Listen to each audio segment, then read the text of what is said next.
like to become a member of the NAACP, please feel free to visit our website at www.naacpsac.com, or you can call or text. Text is quicker.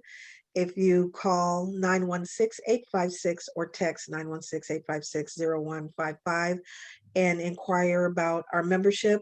It only costs $30 a year to become a member of the Greater Sacramento NAACP, or you become a life member for $750 and pay that one-time fee, and you will be a lifetime member forever with the Greater Sacramento NAACP. And if you can't afford the $750 right away, we have the layaway option through our website. You can pay $75 a month for the next 10 months in order to become a lifetime member. And remember, membership is our power. It keeps our lights on. It makes opportunities like this to happen with our website. Individuals if we did have individuals that work for us, we could pay them something. But you also need to know that no one at the NAACP Greater Sacramento or the local branches get paid for this work. We do it because we know it's the right thing to do. It's our passion and we love it. So please, please, please, if you want to do anything in support of the NAACP, become a member today by going to our website and clicking on that membership button. Or if you have questions, you can text again at 916-856-0155. And this meeting is being recorded and it's also on Facebook Live, and just wanted everyone to know that. Now back to the agenda. I'm going to entertain a motion that we approve the agenda with a change. I want to move the action items above the president's report, because the president's report, the items on it are so lengthy. I just want to make sure that we get through the action items early. And so I'm going to entertain a motion that we approve the agenda with that one revision of moving the action items up above the president's report. That's the motion I'm entertaining on the floor right now. It's moved by, I will move that motion. Thank you, Madam Secretary, for moving that motion. Do I have a second? This is Velma, and I will second the motion. I have a second by Velma. Discussion? All in favor, say aye.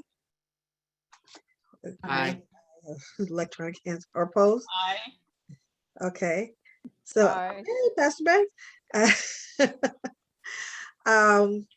So moved. The action carried. At this time, we will go to our reading and approval of the minutes by our secretary. Good morning, everyone. I am going to read the minutes, and they are as follow. Greater Sacramento NAACP General Membership Meeting minutes, September 11th, 2021. The call to order was approved, and I'm not sure what time because I was absent. The approval of agenda was approved as well. The motion was carried for the approval of the agenda. Reading and approval of minutes was by Mandy Bryant. Motion to approve those minutes moved by Velma, second Pastor Banks. Motion carried. Membership report, Mandy, she reported August 21st, new memberships. In August, there was 21 new memberships, July and June, both 9 memberships. Treasury report, Madam President reported all bills are paid and in good standing, and you can email Treasurer to receive a copy. President's report acknowledged that today's date is September 11th, with a reminder that 20 years ago today, our country experienced an attack and where so many lives were lost. And if you would today, just take some time to pause, give prayer and remembrance of that dreadful day. Advise that the hornblower celebration changing of the date would be in October, The Sacramento branch is joining with 2 other branches, the Tri-City as well as the Vallejo branch, in regards to Nikita Porter, a wife, a mother of 3, who was driving from the Bay back to her home in Sacramento in the midst of switching drivers with her dad due to exhaustion. She was tired in Solano County, was approached by Solano County Sheriff. Madam President has viewed the video, which shows a quick escalation that resulted in Nikita being thrown against her car, handcuffed. She was being told to stop resisting, and you could hear her saying she is not resisting. They then took her to their patrol car, and she was beat unconscious while her father and her children, 2, 4, and 6 years old, watched. They dragged her and called an ambulance. Throughout the video, you can tell from the point of the video, you can see that it was inconsistent with what was being told, stating she slipped out of the cuffs and attacked them, and the untruth about how long she was unconscious, according to the video coverage. This case has come to the Sacramento branch because this is where Nikita resides, and the other 2 branches are involved because it happened in Solano County. She is suing for criminal charges, requesting, and Madam President is requesting, and the other chapters are requesting the Attorney General's office to do an independent investigation because the DA's office has done nothing up to this point. Madam President states there are several cases from the Solano County, which she is now calling the new Mississippi. We'll be having a rally Wednesday, September 15 at 10:30 a.m. at the Capitol on the L Street side, where we are having the communities to come together to support this family while requesting support from the Attorney General's office. Lynn is also talking about the Solano County, where she states there has been many family members who haven't survived and have been murdered by police and/or sheriff in Solano County. Very important to support the NAACP, support this movement, as the NAACP Legal Defense Fund is looking at this case to take on from a national level, which is huge. President Betty recognizes Velma Sykes for all of the work she has put in, or that she had to do to pull off the R&B Festival in Old Sacramento. Under unfinished business, R&B Festival, Velma talks about, she commends the committee for all their help and support. She thanks them. 5 different permits had to be established for this event. Velma stated it was a great event and great feedback from the vendors, with one vendor stating he broke a record, which is bigger than his storefront sales. Betty added that Club Nouveau did an excellent job along with the other performances.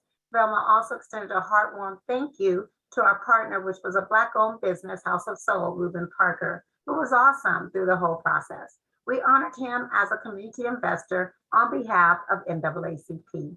The other honoree was Lynette Hall, another one of our partners, who makes sure that communities that look like us get the resources they need to sustain their businesses. New business. So we have an action item, vote to elect our 8 delegates that are named for the California Hawaii NAACP convention, which was Stacey Anderson, Betty Williams, Velma Sykes, Rory Kaufman, Ken Nelson, Lorraine Moore, Pastor Banks, Tanisha Broadway, and the motion for these names to be chosen as our delegates. So motion moved by Ardell, second Velma, motion carried. Action item, vote to pay the delegates fee for the convention on October 2nd, which is $30 each. Motion for SAC branch to pay registration for each delegate. Motion was moved by Ardell, second by Larissa, motion carried.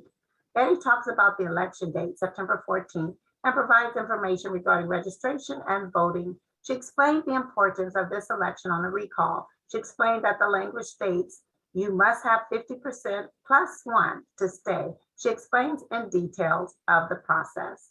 Announcement, SAC NAACP has moved, new location, 4625 44th Street, room 15, Sacramento, California, 95820. Event, September 15th, 2021. Our branch will be joining Tri-City and Vallejo branches at the steps of the Capitol regarding a Solano County law enforcement brutality incident. The meeting was adjourned, and then we were to go into our town hall discussion, getting out the vote and California relief grant. And our adjournment was at 11 a.m. Thank you, Madam Secretary. Excellent report. I am going to entertain a motion that we accept the minutes as read and provided to us. That's the motion I'm entertaining. Madam President, I will make that motion that we accept the report that just was given by our secretary.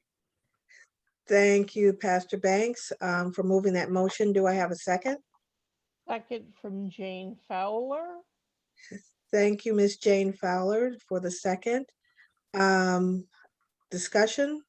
All in favor, say aye. Aye. Aye. We can all sing together, right? Opposed? Abstentions? So moved. Motion carried. At this time, we'll have the membership report. Hello, this is Vandy Bryant. As of 10/7/2021, we have 551 members, and 2 of which are Silver Life in the past month. Woohoo. Thank. I didn't want to interrupt you. Was there more, Mandy, that you wanted? That was it. Okay. Thank you, Mandy, for that report and all the hard work that you've done. I know you've been back and forth with National trying to get our membership straight. And I know you're still in the battle trying to get our membership straight, you and Stacy, but for you to take that time out, and everybody has a job and everybody still puts in time to make sure that we work for the NAACP. So thank you for that. There's no action item on that. At this time, I thought I seen Daphne for the treasurer report. Or is it Daphne or Shirley? Which one? Shirley's here. Okay. Our Wells Fargo general account has a balance beginning, Shirley. Okay, so or you just want to take during what the you general, have? right, during the general membership is for members. And so So at this, this is Daphne. We presented the report at the executive meeting and it was approved. Everything's in good standing. And if anybody wants to report, they can email the treasurer. okay. And Daphne, can you put your email into the chat? Yes, I will. Okay, Okay. okay. Thank you for that. So anything with the treasurer's report, wanna make sure if you're a member, please contact Daphne for the summary of our treasurer's report. And we moved the agenda to move the action items up. And so at the first action item, I am going so let me go back and explain. Whenever we have a state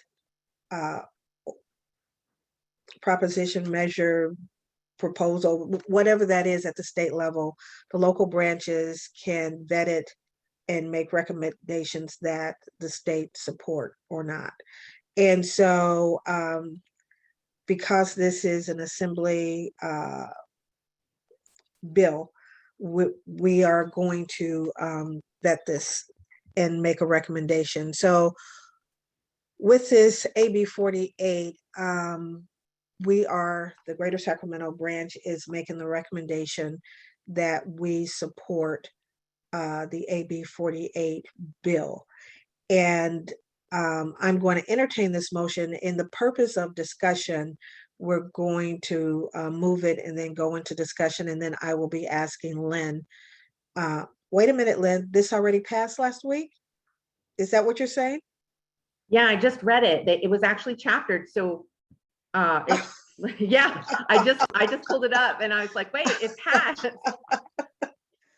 Okay, well, I have to say, That doesn't mean we have to support it though, but I know we do, but in general, so we can still move on to make sure that we can all get on Right. board. Yeah. Okay, so I'm going to continue with the motion. So I'm entertaining a motion to support, to continue to support AB 48. This is Stacy. I motion to support AB 48. Okay, it's been moved. Do I have a second? President, I will second that. This is Pastor Banks. Pastor Banks has second. Discussion at this time, I'm going to ask Lynn to go into what AB 48 is. Sure, and I apologize. I didn't realize that it had been chaptered already. It was approved by the governor September 30th, so just a little over a week ago. So I know that we were looking to initially consider supporting this so that he would sign it. And so this is now a law that actually says it's an accountability law for use of force of law enforcement. And it says that law enforcement, there's two parts of the law. One is that the law enforcement can no longer just randomly use chemical agents or kinetic energy projectiles, which people think of as rubber bullets. And they can no longer just use those at their own discretion. There has to be some kind of situation where somebody is going to be seriously injured or killed if they don't use it. So it doesn't mean if people are just randomly hurting property that they can use tear gas and rubber bullets. They can no longer do that. They have to have that reason. The second part of it is the reporting, which is really interesting because it holds law enforcement accountable to report any incident that they use force. And they actually have to show things when they're publicly reporting this, not just that it happened, and not even just that when it happened, but they actually have to report the gender, race, and age of the individual who was shot or killed. They also have to talk about in the report whether the person had a weapon themselves. So the person they shot or injured, they have to actually show whether the person had anything on them that could be construed as a weapon. And so that's really, really important. And of course, the fact that they have to report race is also very important. So both of these efforts are excellent for use of force policy. Okay, thank you, Lynn. Any questions? Nada? Okay, then I'm gonna call for the question. All in favor, say aye. Aye. Aye. Okay, opposed? So moved, but so we're on record and we'll move that forward.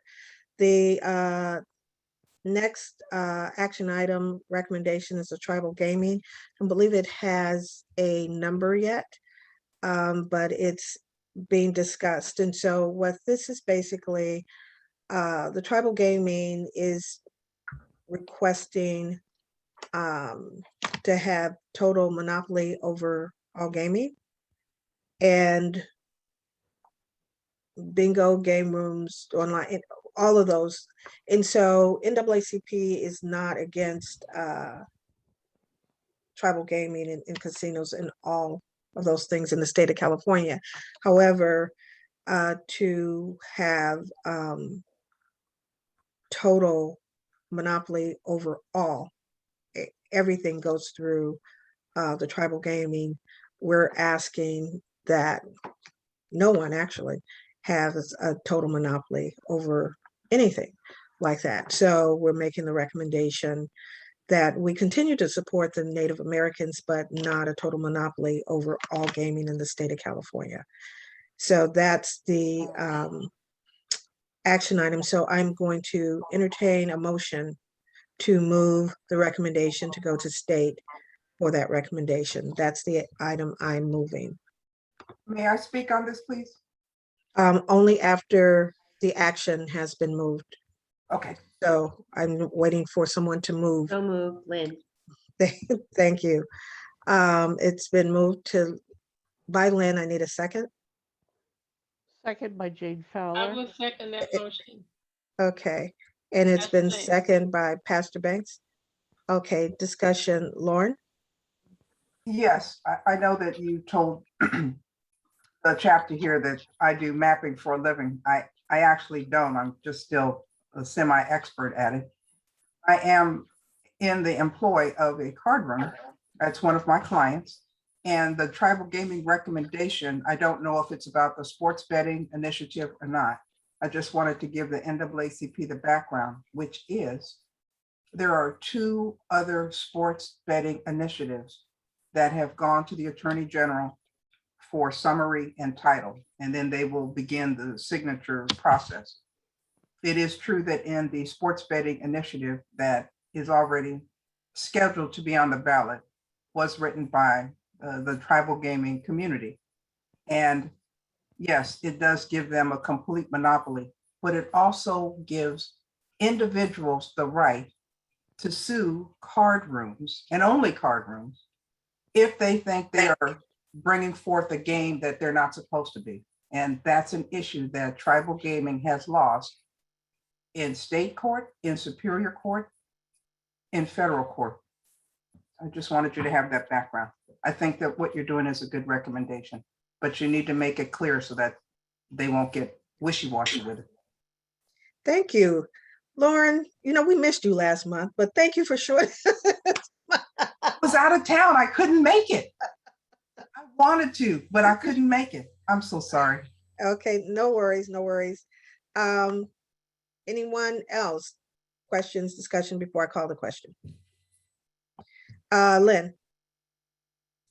So Lauren, I'm still a little confused. Is this, what is it that they've actually lost when they've taken it to all the government agencies and all the government judicial process? What is it that what's the no that they're saying? Okay, so the no is they believe that the card rooms are playing games that they are not supposed to play. And I don't want to take a whole lot of time, but then you can certainly call me and I'll put my email and phone number in the chat. There is a dispute about who banks the games. In other words, at a tribal casino, they are the house. So when you play a table game, blackjack, baccarat, whatever, you're playing against them. The card rooms cannot do that because it's in the state constitution that they cannot do that.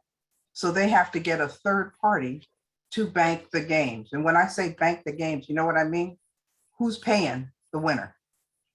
So the tribes have sued over and over again about banked card games, and they have lost. They have never won on this issue.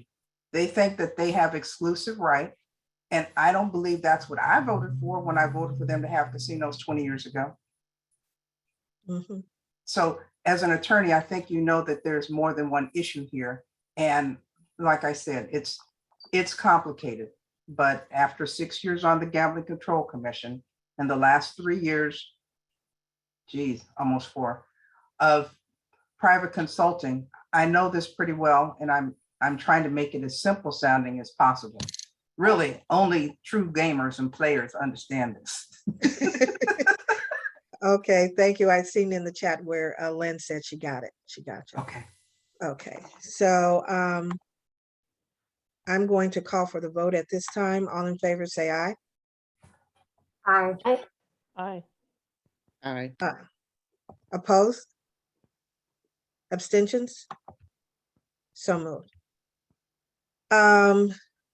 The next action item, this is local, so it doesn't have to go to the state. And so it's a continuation of what we've been doing with the city, but at this point it's at the county level, where we're supporting the SOUL project of reducing tobacco disparities among African Americans, with marketing only being in our neighborhood with flavored cigarettes. And I heard in our executive committee meeting the other night, they also have flavored cannabis, which was my first time hearing that. But the advertising and marketing and these type of things is flavored tobacco only seem to be at a high level in our neighborhoods. And so we want to continue our support beyond the city level, but at the local, I'm sorry, the county level. And so the action item that I am entertaining that we continue to support the reducing tobacco disparities among African Americans in Sacramento County. That's the motion that I am entertaining on the floor.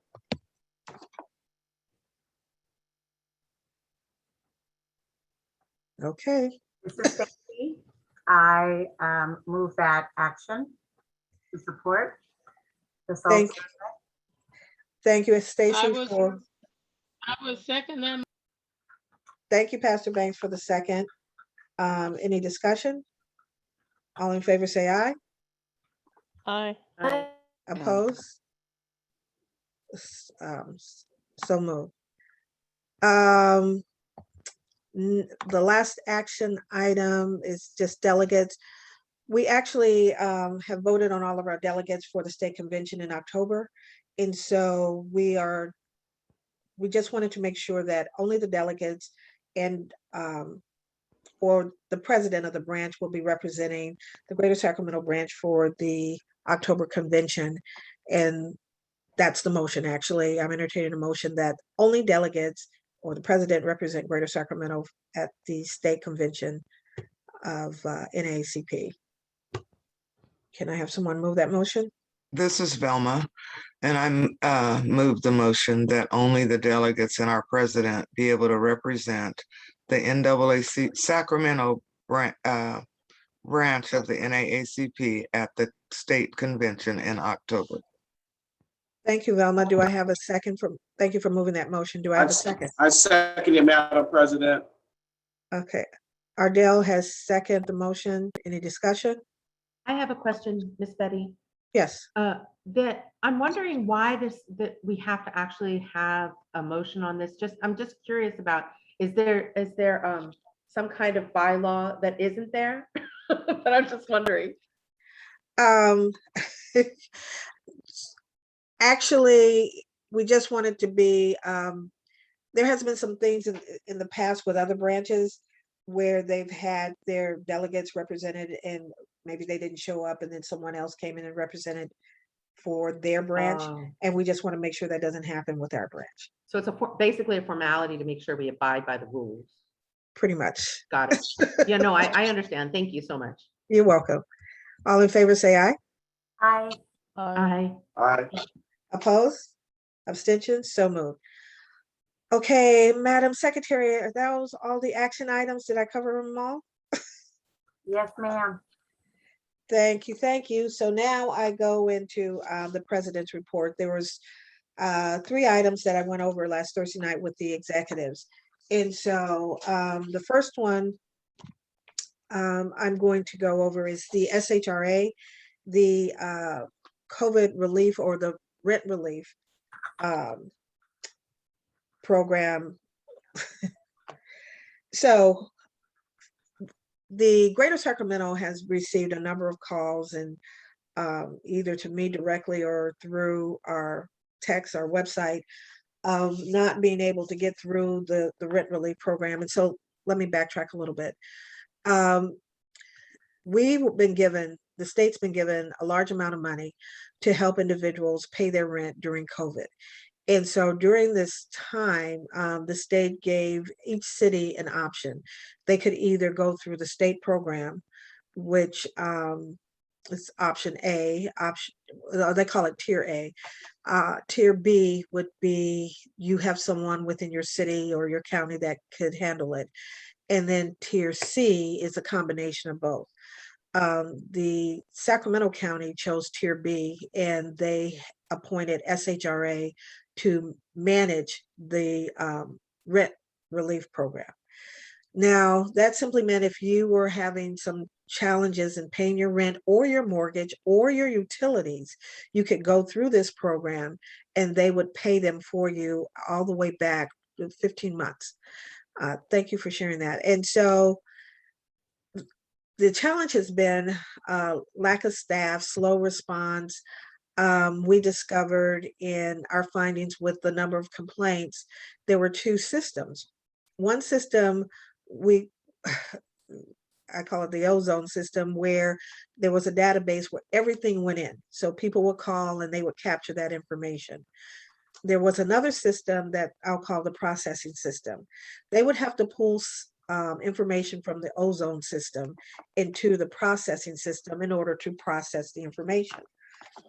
The problem we discovered was that when you called in, individuals were looking at the processing system, and the ozone system was a holding pattern for everybody that was calling in and hadn't had their information put into the processing system. So you may have called in and said, what's the status of my app? And they may have said, we don't have a copy of it, or we don't see it. It's not in the system. It wasn't in that system, but it was in the other system. So we had a meeting with SHRA and brought that to their attention. The other piece is that we felt that some of the landlords were being as honest as they should be, and they weren't telling their clients that they had actually received their back rent and was still trying to make the attempt to remove them. And so there was no communication between the tenant and the landlord to say, okay, tenant, your landlord has received $18,000 and all your back rent is paid. They had no idea. So we wanted to make sure that that happened. We learned that they needed more case managers who could walk people through the process of that ozone system and the processing system. And so then you have the issue of individuals knowing that September 30th, the moratorium was going to end, meaning that after September 30th, landlords and mortgage companies had the ability to evict.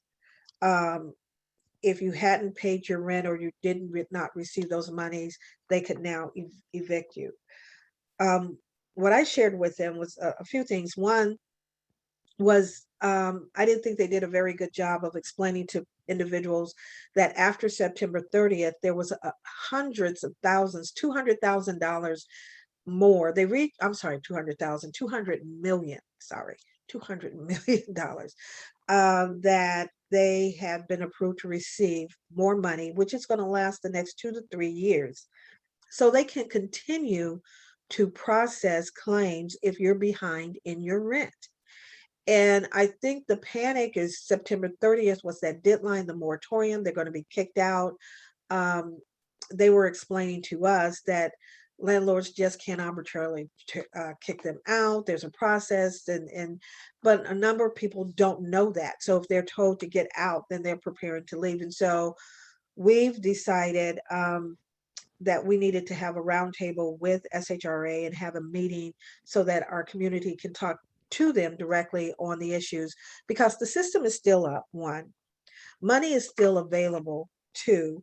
So even though the moratorium has ended, individuals can still reach out and get their rent paid, and it will cover utilities. And so part of that meeting, I believe it was Ardell, Velma, Pastor Banks, and Selena. That was part of that meeting. And so I just want to ask that team, did I miss anything, or you want to add anything that I didn't cover in this piece? I think you did a great job.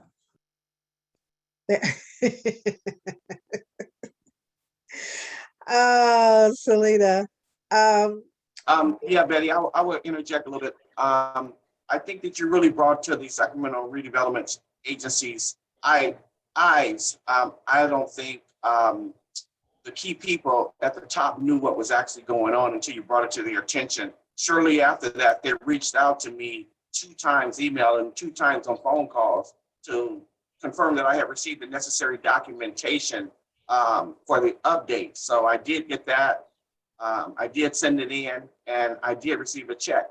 So it is working, and I think that because of what you did in that meeting, kind of put a spark up under them. So, but it still needs work. Well, I'm glad it worked out for Ardell, because it's still not working out for me. I have 2 tenants. I have a non-related tenant and a related tenant. The non-related tenant, all the paperwork was processed and it's in, and I have not received anything. And then my related tenant, they won't process it even though they're supposed to allow him to self-attest that he pays the rent, they're still asking for bank statements that show withdrawal, a bank statement that shows a deposit, and a Schedule E from my tax document, which they're not supposed to ask for. It specifically says you are only supposed to supply a rental agreement and a 15-day pay or quit or whatever you've received to show that you're back on your behind on your rent. So kudos to you, Ardell, but I'm glad it worked out for you. I haven't received a phone call from anybody, and they've got someone who I think is very, I think that the case managers are allowed to take things case by case and make the determination themselves on what's supposed to happen. And this is not just in Sacramento. We're seeing it also with the state program, where I mentioned the other night, they asked this man to confirm that his 14-year-old granddaughter was not married. Well, it's illegal to be married in the state of California. Well, I got to give you that. So I just think that there's still some issues with the program that need to be brought forward. Selena is absolutely right. And so one of the things, Selena and Larissa brought some issues on Thursday night to me. And so I'm going to be following up, because the program still have we're gonna keep using the word issues. They still have some issues. And so that we're going to deal with those next week. And so I'm going to be working with Larissa and Selena on some of those. I know Pastor Banks got her issue resolved after that meeting as well. Is that right, Pastor Banks? Is she still there? Yeah, she did get some information that she got from SRA that she did not get from her landlord, wherein they had paid around $13,000 on her rent. And they also said that they would be taking care of the water bill, which is $5,000. And so I Water talked bill to is her what? I'm sorry, $500. I'm Oh. sorry. No, $500. And she didn't tell me how much the utilities were, but she also said something I didn't understand. She said she had received some information from someone where she could pay $3 a month on her utility bill. And I didn't get the full information on that. But I did get from SRA an email telling me that they did pay the $13,000 on her rent. Okay, well, that's good to know. The fact that we got some traction, but we still have work to do. So just because we've got it to this level, we need to make sure that we keep pushing, and I will continue to push even harder, because if it's happening to you, it's happening to others. And again, we want to That's make right. sure that everyone knows the money is still out there. When you have that much money, where they said they don't know if it's going to last 2 or 3 years. I mean, that much money that's out there to help you with your rent and utilities and your mortgage. Please, the information is showing on the screen right now, and it looks small to me, but I'm sure there's contact information. Even with my glasses, it looks small. I wish we can make it a little bit bigger so that we can have people still apply, go through their website and still apply.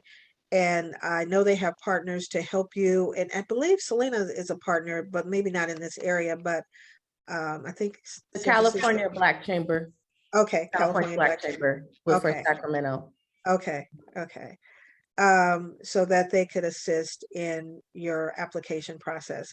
But know that the Greater Sacramento NAACP is still working on this particular issue. And so there's still issues, and we plan on having a roundtable with SHRA, and they had agreed to make sure that that happened. So we will do that. I'm going to move from, unless there's other questions regarding this piece, I am going to move as far as the president's piece. We're going to stay with Sacramento County and the dine-in program. So many of you may have heard of the Great Plates program, which is the city's program. During COVID, they contracted with a number of restaurants in the area to deliver food to the seniors. So I'm not talking about Sac City in this conversation. Right now, I'm talking about Sacramento County in this conversation. So during one of my meetings, my African American COVID meetings, I discovered that Sac County had $7.7 million set aside to do a similar program and called it the Dine-In program to deliver food and to help local restaurants. And so at the time I heard about it, I asked if there were any African American restaurants, and at that time they only had 12. But they were going to increase it by 3, make it at 15. So I asked, will they be including, if there's not any African American restaurants, would they include one of those 3 to be part of it? And they said they would let me know, but they would send me the list. So they increased it to 15. They sent me the list. And the list that I received did not have not one single African American restaurant on the list. The fact that you can distribute $7.7 million in the county of Sacramento and not include not one Black restaurant. And I believe it was Selena that told me once is that the African Americans lost like 40% of their businesses that's not coming back. We suffered probably more than any other race, and you could not find to give a single dime to an African American restaurant. And so I needed to understand, how did that work? How did that happen? So I called a meeting with Bruce Wagstaff and Melissa, and I can't think of Melissa's last name right now. And I pulled together my team, which at that time was Lorraine and Velma. I think it was the 3 of us. The other 2 could not make it. And so in that meeting, I had emailed them first because I wanted to make sure my facts was right. But Selena, how many Black restaurants or businesses had we lost during this COVID? I think you had gave me a report that came from Yelp. It was, we lost 40, I want to say like 45% of Black businesses have been lost due to COVID, permanent closures. Permanent closures. These aren't the ones that were hanging by a shoe. I mean, we lost them totally. And so the fact that you had millions of dollars and you could not give us a dollar, that's a problem. So we called a meeting. And so the meeting, oh Jesus. So the meeting was interesting. I sent them an email saying, please correct me if I'm wrong. You $7.4 million went to restaurants and you only spent 3.2 million. And please correct my math. That's how I opened it up. I wanted to make sure that my math was right. So they corrected me and told me my figures were low. It was 7.7. And they did not just spend $7.2 million on those restaurants. They spent $3.2 million. They spent 7.2 million. So then the question went, what happened to the rest of the money? And they said the rest of the money went to Meals on Wheels. And so I asked who was part of the committee. Was anybody Black on that committee? They said no. I asked, did they use any Black marketing or ethnic outreach to reach out to our Black businesses, our Black restaurants? They said no. What they used was the environmental department's list, which consisted of almost 2,000 restaurants. But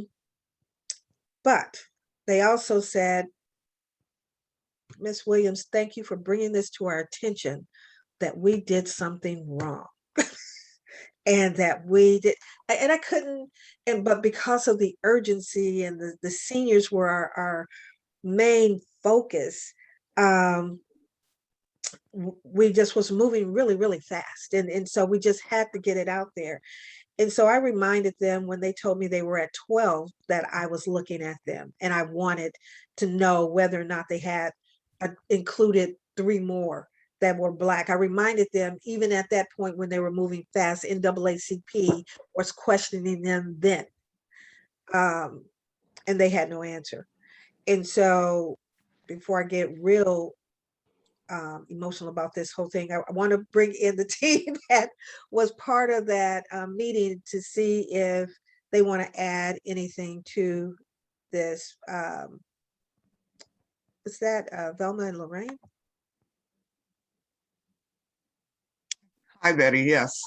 I think you're covering it very well. I think, you know, some of the things we brought out as well was the fact that, you know, our Black organizations that could have actually helped them were not reached out to assist, and that part of leaving us out also leaves out those that's being served because because of cultural differences in dining, you know, so it also left our community to eat things that normally isn't considered, like for instance, a breakfast of hard-boiled egg and toast, you know, may be fine for some, but I know ours kind of like bacon, eggs, you know, grits, whatever, you know, which weren't being offered because those types of restaurants weren't reached out to, you know, and they kind of gave a my bad. And then Lorraine also brought up some great points. Yeah, I just brought up the point of the qualifications, just trying to kind of process of elimination as to why Black businesses weren't touched. And maybe it could have been a qualification thing. So I raised the question of, did you have to give it to small businesses versus big businesses, or what was the qualification on the business size? And they said that there was none. So whether it be big business, small business, that really wasn't a criteria. And Michelle actually started going down the criteria list, and Bruce stopped her. But before he stopped her, I was, one of the criterias was that they needed to have a delivery service, as if our folks couldn't create a delivery service. And then there was one that had a criminal background, and I'm thinking, would a business have a criminal background? Why would that be on the list? So at the end of the day, what's the ask? Where do we go from here? And so they actually introduced the solution in the beginning in hoping that we didn't pull back the onion the way we did. And so it came to our attention that the art program, the art program is coming with millions of dollars, with Sacramento County has been approved $300 million to be dispersed regarding all the things that affected COVID in the first place, and a lot of things that we are still having challenges. And so I suggested, or I don't know if suggestion is the right word. I'm pretty sure I didn't suggest, but what I did say is that we would come back with a proposal on how to make this right using those funds that will be coming available, and to make sure that the African-American restaurants are not left out again with this next group of money. In addition to that, we're requesting that the criteria moving forward for anything with Sacramento County include ethnic media, ethnic outreach, consultants, having somebody Black on the committee that's making these decisions, and partnering with the NAACP. And so at this point, I'm going to, if I missed anything or if anyone has any questions, let me know. But I did put Lorraine to take lead on writing that proposal. And so we're going to have that and present it and have it ready by their next October 19th meeting. Prior to that is what we're looking at. So any questions or comments before I go to my last piece? Nada? So sounds like we're doing the right things. Actually, before I go to the APAPA piece, just at one piece, we've been talking about the CAL FIRE or Sacramento Fire Department and the young man that had resigned due to discrimination within the department, and it made news. And so we've been working with this young man and with the chief of fire, as well as the department and the HR department, and making some changes so that we can increase African Americans in the field of firemen, being in every level, but in the fire department. And so when you look at the makeup of the fire department in Sacramento, the largest number are white males. I believe it's close to like 70%, and if not larger. And so in trying to diverse the few that you have there, you mistreat them, in my humble opinion. No, you mistreat them. And it's just discriminatory actions that are being made. And so NAACP went in to make changes in their culture and their policy, hopefully. And with those changes, we worked side by side with the young man. And as a result, he is returning back to the fire department, and with them signing off on everything that we agreed on, and having a meeting with him once a month to sort of monitor of what we agreed upon, not just for him, but any minority, as a result of what he had the courage to do. And so I just want to bring that to your attention, because it's been on our agenda for a while and it sort of fell off, but I didn't want you guys to think that we had stopped working with the fire department and making those changes and working with that young man and bringing him back. So I wanted to bring that to your attention. And one thing I forgot to announce it during our exec, we attended an EWOC, Women of Excellence, and NAACP was there. We had a vendor table, but a number of our executive committee members were there, Stacy and Larissa and Tijuana Barnes and Ardell, myself, Justin Ward, all attended and made a real impression with that event. And so it was wonderful. I got to see everybody in their dashikis and everything else. But if you want to add anything else to that, you can, Larissa, or anyone that went to that. But I just want to give kudos for supporting that event. Last but not least, APAPA. APAPA is the Pacific Islander organization that's actually a civil rights organization that mirrored its foundation after NAACP's foundation, literally. The founder, CC Yen, is a lifetime member of the NAACP out of the Tri-City area. And I attended an event last month where it was interesting. Ardell also attended that event. Ardell, do you want to give highlights on the APAPA event, and then I'll come back as a result of that event, what we're going to be doing? Yes, Betty. The APAPA event, I've been to a lot of events in different estates, but they were so professional the way that it was laid out. CC's compound was unbelievable. I had never seen a estate like that where there was multiple rooms. It was just so warm. It was inviting. It was organized. Everybody was there that was trying to get elected for any position. Lieutenant governors, just it was wonderful. And the way that they greeted you was like you were a celebrity. Well, you are a celebrity, but the way that they greeted you and had you come aboard and speak, it was just the warm feeling of being there, you know. And I mean, they were really compassionate to the needs of the people, and they really showed a true discernment of wanting to work with African Americans, the NAACP, and other organizations for civil rights. You know, I guess the highlight is when the Asians started getting assaulted. You know, it was a really thing where they really start coming together. So I think that being involved with them and anything that they have going on will be very, very effective for the NAACP because they really, in my opinion, wanted to bond with us and move forward on anything that we could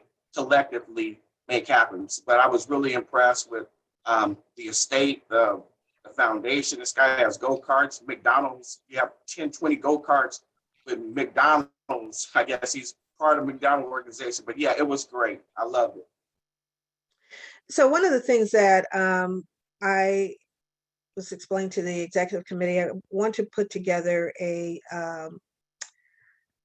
summit between African Americans and the Asian community, and basically call it defining our own future together. Because if we look at 2022 elections, we have a historical woman of Secretary of State that's Black that's going to be running again. Historically, they're going to have the first Hmong descent from the AG department that's going to be running again. And so we're 501c4, so we are not endorsing, but we're just looking at the picture of how we could support each other in coming together. And so I'm going to be bringing a team of my folks to the Yen Ranch so that we can start putting that whole piece together. It won't happen until 2022. It's not happening this year, but we need to come together and work together on pieces financially, businesses, politically, and make some things work for us together next year, and broaden it out maybe after this first year to others. But we want to start there. So I wanted to bring that to everyone's attention. And so for within the next, I don't know, 10, 15 days, I'll be calling, reaching out to individuals for that task force, because we're going to have a small team and they're going to choose a small team, and we're going to meet together and start putting some programming together and maybe make a fundraiser out of it, giving some proceeds to the California Hawaii NAACP at the state level as well. So that's what we're looking at. Any questions regarding the APAPA before I go to any updates on redistricting with Lauren? And then but before we go there, any questions or any questions regarding the pop-up? If not, I don't see any hands. So we talked about rent relief, so we're gonna have to deal with that. Any updates or anything we need to know, Lauren, regarding redistricting outreach? Yes, it's not going well. So redistricting, as my youngest brother used to tease me about this 10 years ago, 20 years ago, and 30 years ago. Redistricting. People don't understand what it means. They don't care. I have enlisted the help of Selena Pryor, who has got me convinced that I'm going to have to do a podcast and show people how to do the mapping. That's scaring me on a podcast, but I told her I'm going to do it. So I'm going to do it. Just for you all to know, at the city of Sacramento level, that's an independent redistricting commission. They don't know any more about redistricting than anybody else. So they're learning the city as well as redistricting. That's kind of scary. Mm. There are some deadlines coming up. On Wednesday, the 13th, that is the deadline for community members to put in their COI. What is that? Community of interest. Where do you shop? Where do you live? It talks about a contiguous area. Now, you know, now that's a multi-syllable word and it's going to scare some people. All it means is who's around you.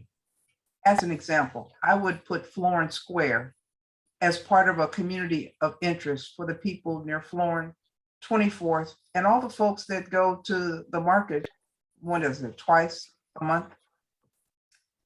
I can tell you that I'm working with a group called SAC Fair, which is made up of former council members who want to fix what they messed up 10 years ago, which is a good idea. And if I can figure out how to do this, which is why I have enlisted Selena's help, because I don't always know what I'm doing. I don't know if you guys want me to share the screen, but I can show you that there's a map. Can you allow her to share her screen, Stacy or Mandy, and bring ours down and allow her to bring hers up? Yes, Ma'am. ma'am, working on it. Is that, The okay, SAC Fair yeah. people, the SAC Fair people, you are viewing Mandy's view options. Okay.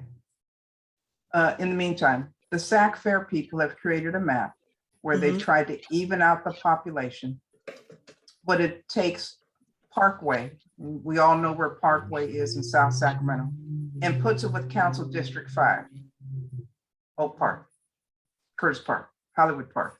That's my old council district. All I can tell you is, I don't believe Parkway has a neighborhood association. I think the strength of that community often lies with the school, the elementary school, and the principal of that elementary school. That's the way it's been in the past. Isolating them and putting them in District 5 instead of District 7 or 8, I think is unfair to them. And I've made that quite clear. But when I go to the city's website, no Black person's put in a community of interest. Now, I tried drawing one for Sky Parkway, and the way they do it, it's not easy, but it can be done. And there are several groups who have put in their community of interest map. What the commission has decided is that's what they're going to go by. They're just going to go by community of interest maps. So if you, the Greater Sacramento NAACP, are okay with me putting in community of interest maps, I shall do that. But I'll be putting in several. It'd be Parkway, it'll be Meadowview, it'll be Oak Park, it'll be Del Paso Heights. Now, and let's be frank, there's a lot of Black people in South Natomas. So they're all going to have one name on it, mine. But I guess what I'll do is say Lauren Hammond NAACP, because we've already made it clear that we're outreaching throughout the community. Now, at this point, instead of worrying about the map, because I am happy to email it to whoever I need to. You can show it, Lauren. You can share. Can I? I told you it could be me. Okay, share screen. Dun, dun, dun, dun. There we go. Look at that. Okay. Now, for those of you that don't understand maps or aren't cool, let's just say, this is Mac Road. This is Florin. And this is Parkway.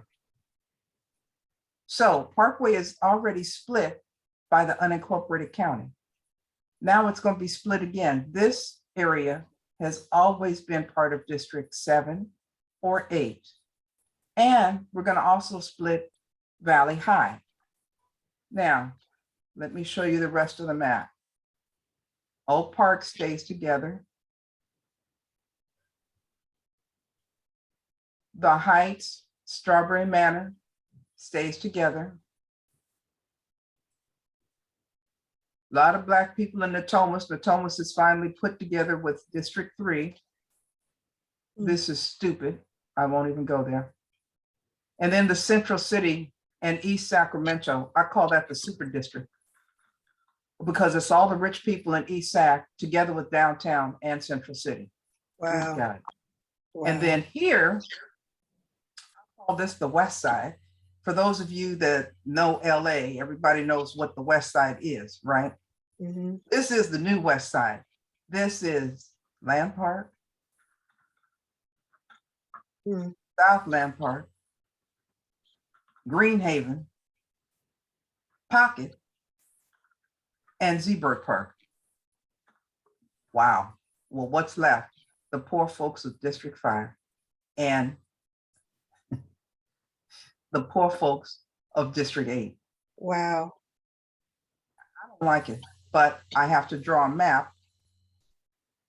I need to draw an alternative, and I have been extremely busy, but I was hoping to get people excited about it, and I can't seem to.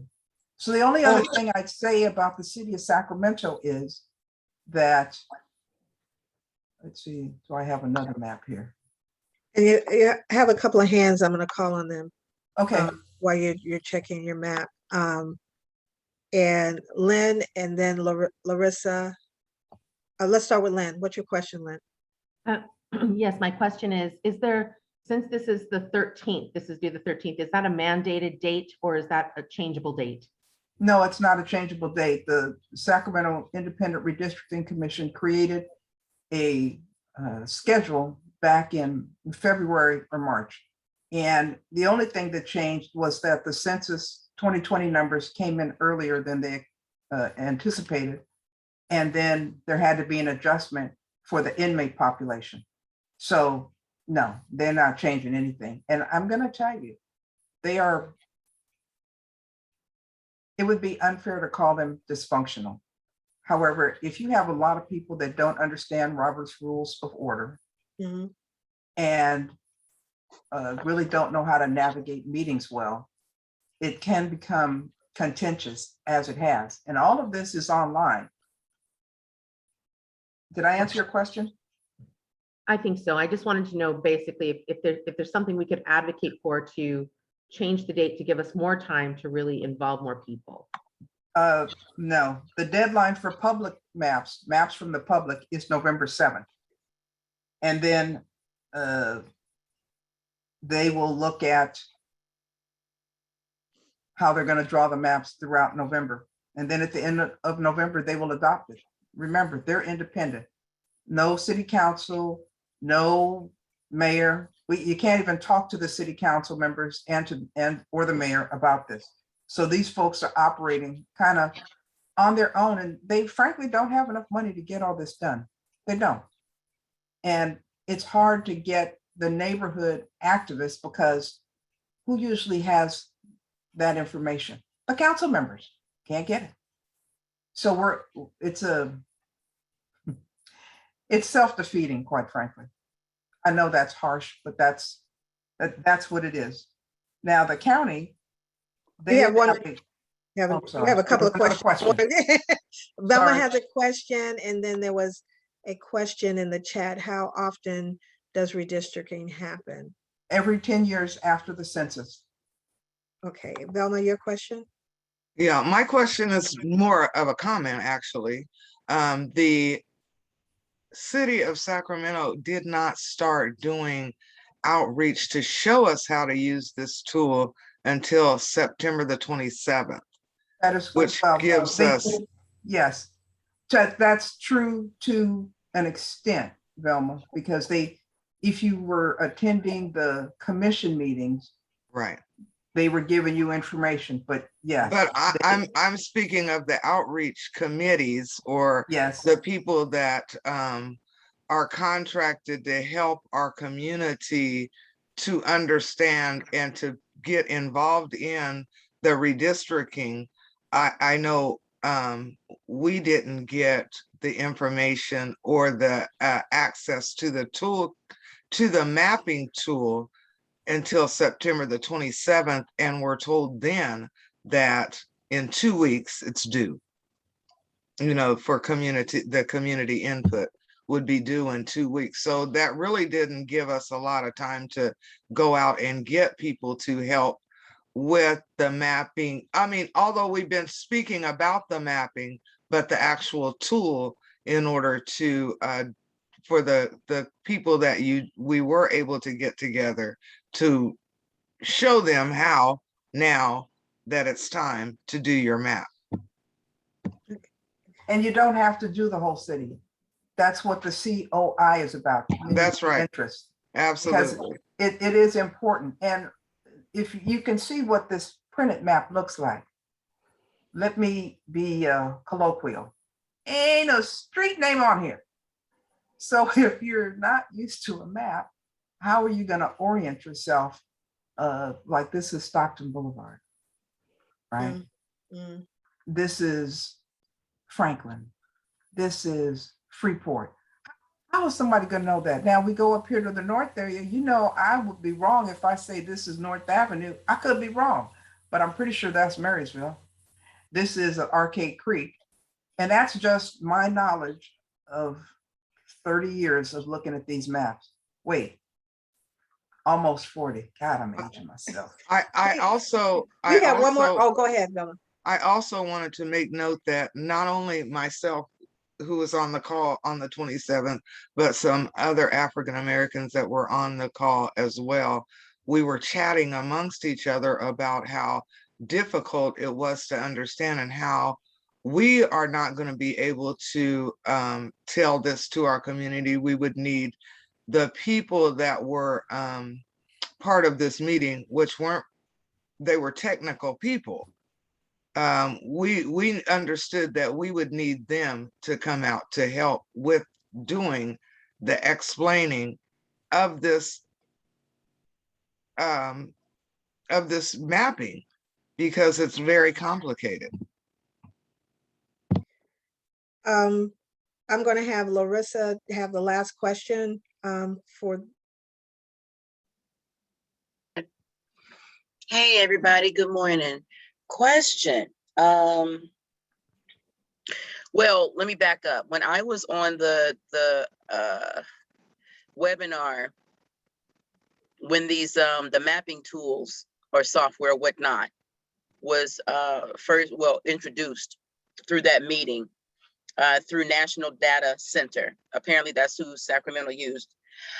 The comment that worried me and concerned me the most, and I'm starting to see it in this map, is when the guy, I would say gentleman, but I can't.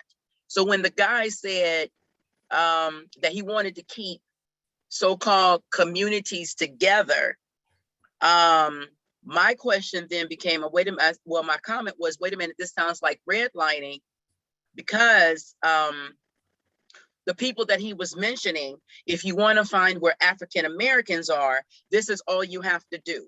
And then he clicked. And then if you want to find where Latinos are, then this is what you have to do. Then you clicked. And then he made a comment about keeping the communities together. So I'm looking at South Natomas and how it's, I don't know if it's always been separated from North Natomas, but no. No, but the North Natomas exploded.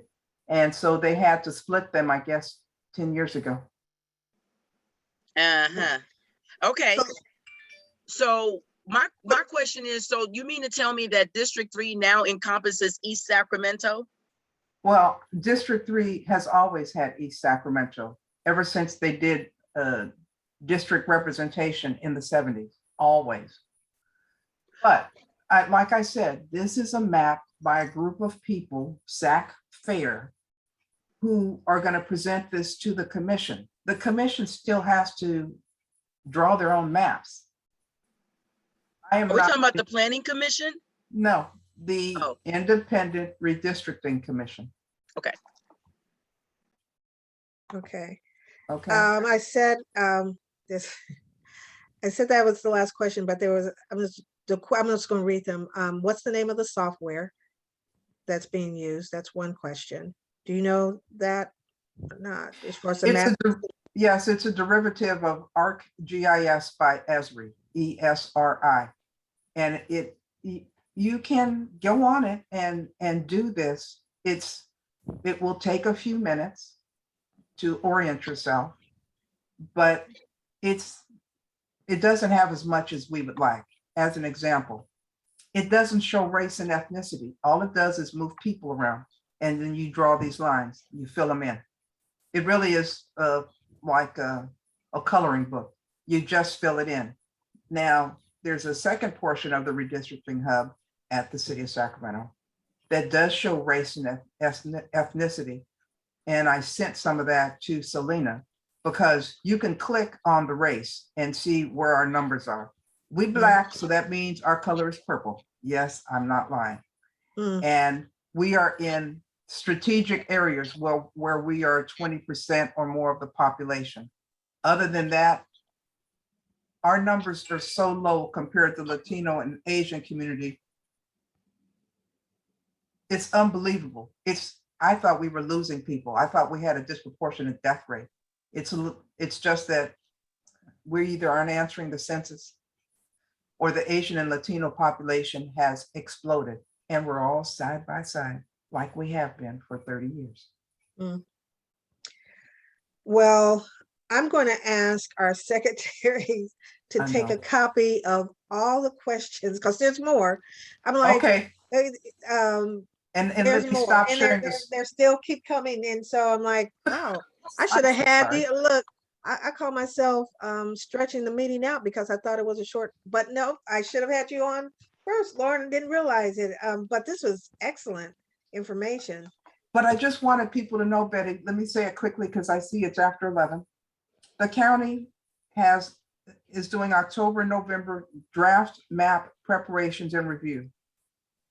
November 2nd is public input, and that's on the community of interest. Now, I've been told by people that don't do mapping, people like Heather Fargo, that the county's mapping program is much easier to use, and that's what they're doing for their city stuff. And then I don't know how they transferred over, but that's what they say they're doing.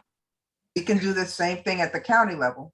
And the city of Elk Grove just went out for an RFP for their redistricting consultant. And so I haven't seen what their schedule is like. And I also just wanted to give a minute to Selena, because I had to teach Selena how to do this so that we could figure out our social media push.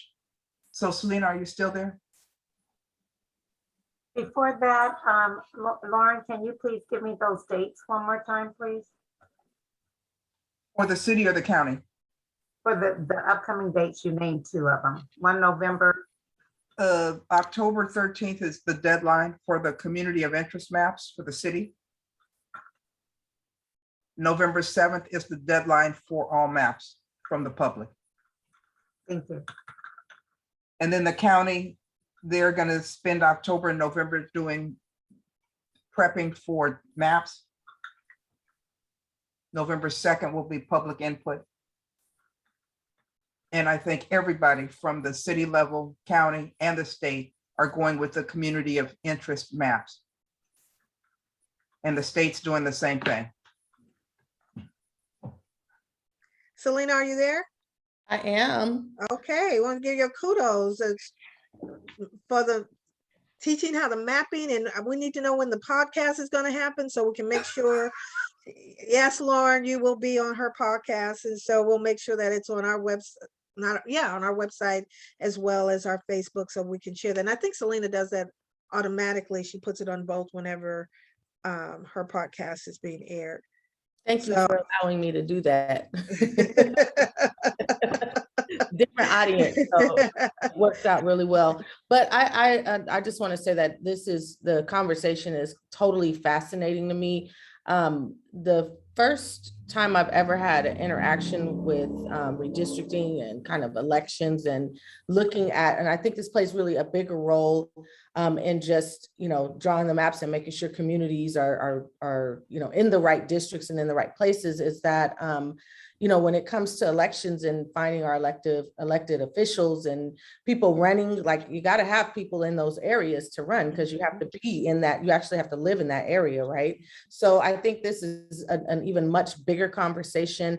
I think that this is a great education opportunity for our community. Who knew anything about maps? I was sitting on the phone with Miss Hammond the other day, like, let me rush home so I can get me a notepad and finish and take some notes so that I can kind of retain this. So now she and I are going to have to rehab the conversation while I have the map open so I can actually take notes. I hope you're ready, because I'm ready. But I think this conversation is fascinating, and we will have missed a very great and unique opportunity to educate our community about this topic. So I'm very excited about it. I hope everybody else is excited about it. We are going to do a broadcast. We're going to put some dates together to see, what Miss Hammond's schedule is like, and we're going to just make it happen and get our community educated, because I know there are people out there who have an appetite for this kind of thing. We just don't know. And it's by design. There's an access to information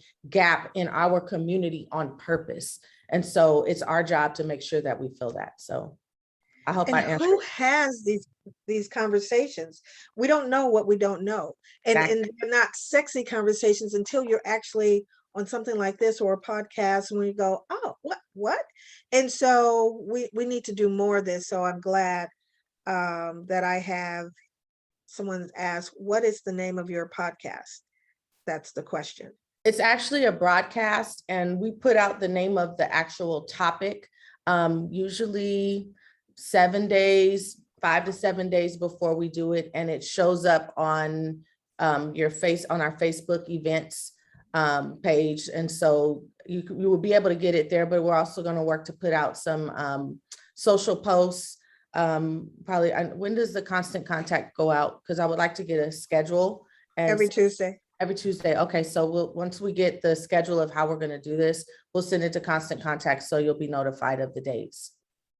And so I'm going to have to wrap it up there, guys, because we got another half of this piece talking about, you brought up Elk Grove has an RFP that's coming out. And so people who have that special knowledge and could do that sort of thing, you would want to hear the second piece, because a lot of, I just remember when Lauren Hammond was city council, and I think, and correct me if I'm wrong, I think you were the one that made sure that there was a business council or advisory committee that you can make sure that small businesses or Black-owned businesses, minority businesses, period, had a chance at some of those contracts that were coming to the city. And since you left, so did that advisory business committee. And so it's no longer there. And so what's happening, we heard the story earlier about not having Black restaurants, and part of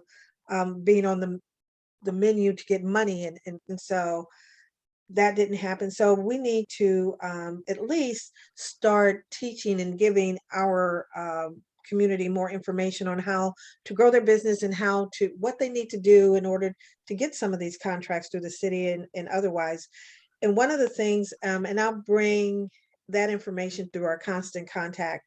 The city let me know earlier this week that they're going to start. Everybody knows the 311. You go and call 311.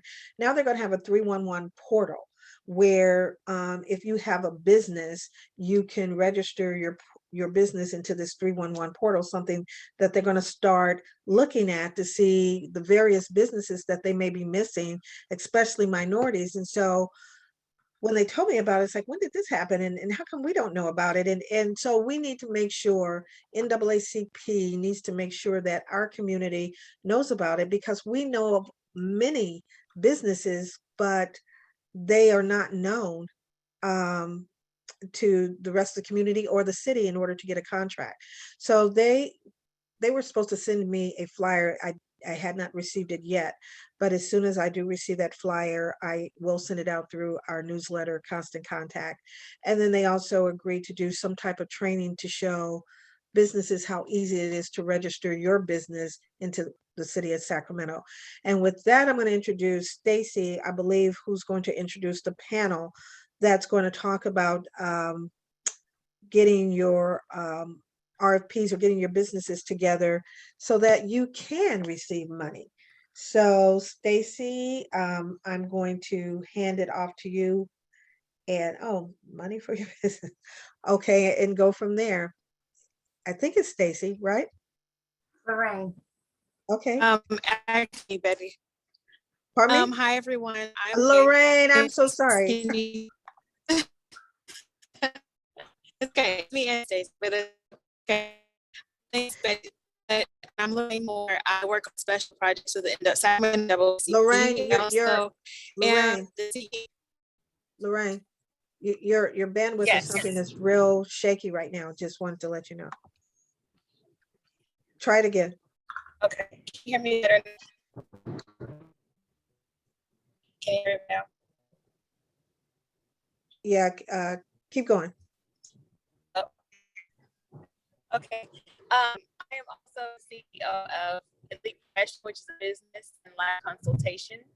And we have partnered with the city of Sacramento, partnered with the city of Sacramento to provide information on RFPs, how you can get money for your business. And we put this presentation together. We're going to be offering it in 3 series. So be sure to come back to the November 13th and December 11th town hall meetings for the 2nd and 3rd parts. And we're also going to be putting these on our YouTube channel. And Stacy's going to be moving through this information and also posing some questions to our guest panelists who have had direct contact and experience with RFPs. So thank you. All right. All right. Well, I'm Stacy, and I will be hosting for you today and going through our agenda on money for your business. So we're going to be going over today who we are, what is an RFP, and where to find an RFP. Now, on November 13th, we do want you to come back because we're going to talk about how to respond to an RFP and win prospective clients, how to use RFP funds, and how to structure your business. That's going to be how to do that. That's going to be on December 11th. So you don't want to miss any of these town halls coming up. So for more information and detailed information on the process, go ahead and there'll be a place where you can sign up, and that will give you more in-depth information on how to, and mentorship on how to further work on the RFPs. All right, next slide. All right, so today we have some guest speakers. There will be Belinda Vanzant Perez. She's the Grants Project Manager for California Black Health Network. We'll have Regina Wilson, Communications Guru of California Black Media. And we'll have Selena Pryor, who is the President of the Black Small Business Association of California. Next slide. All right, so who we are. So we are Sacramento NAACP that is hosting the RFP series for you, which is, community activists partner with various organizations to bring resources to the community. And then there's Elite Professional Incorporation, Inc., Life and Business Consultation. And there's One Solution, LLC, Recruiting and Outreach. And then there's In It to Win It, Business Consultation. Next slide.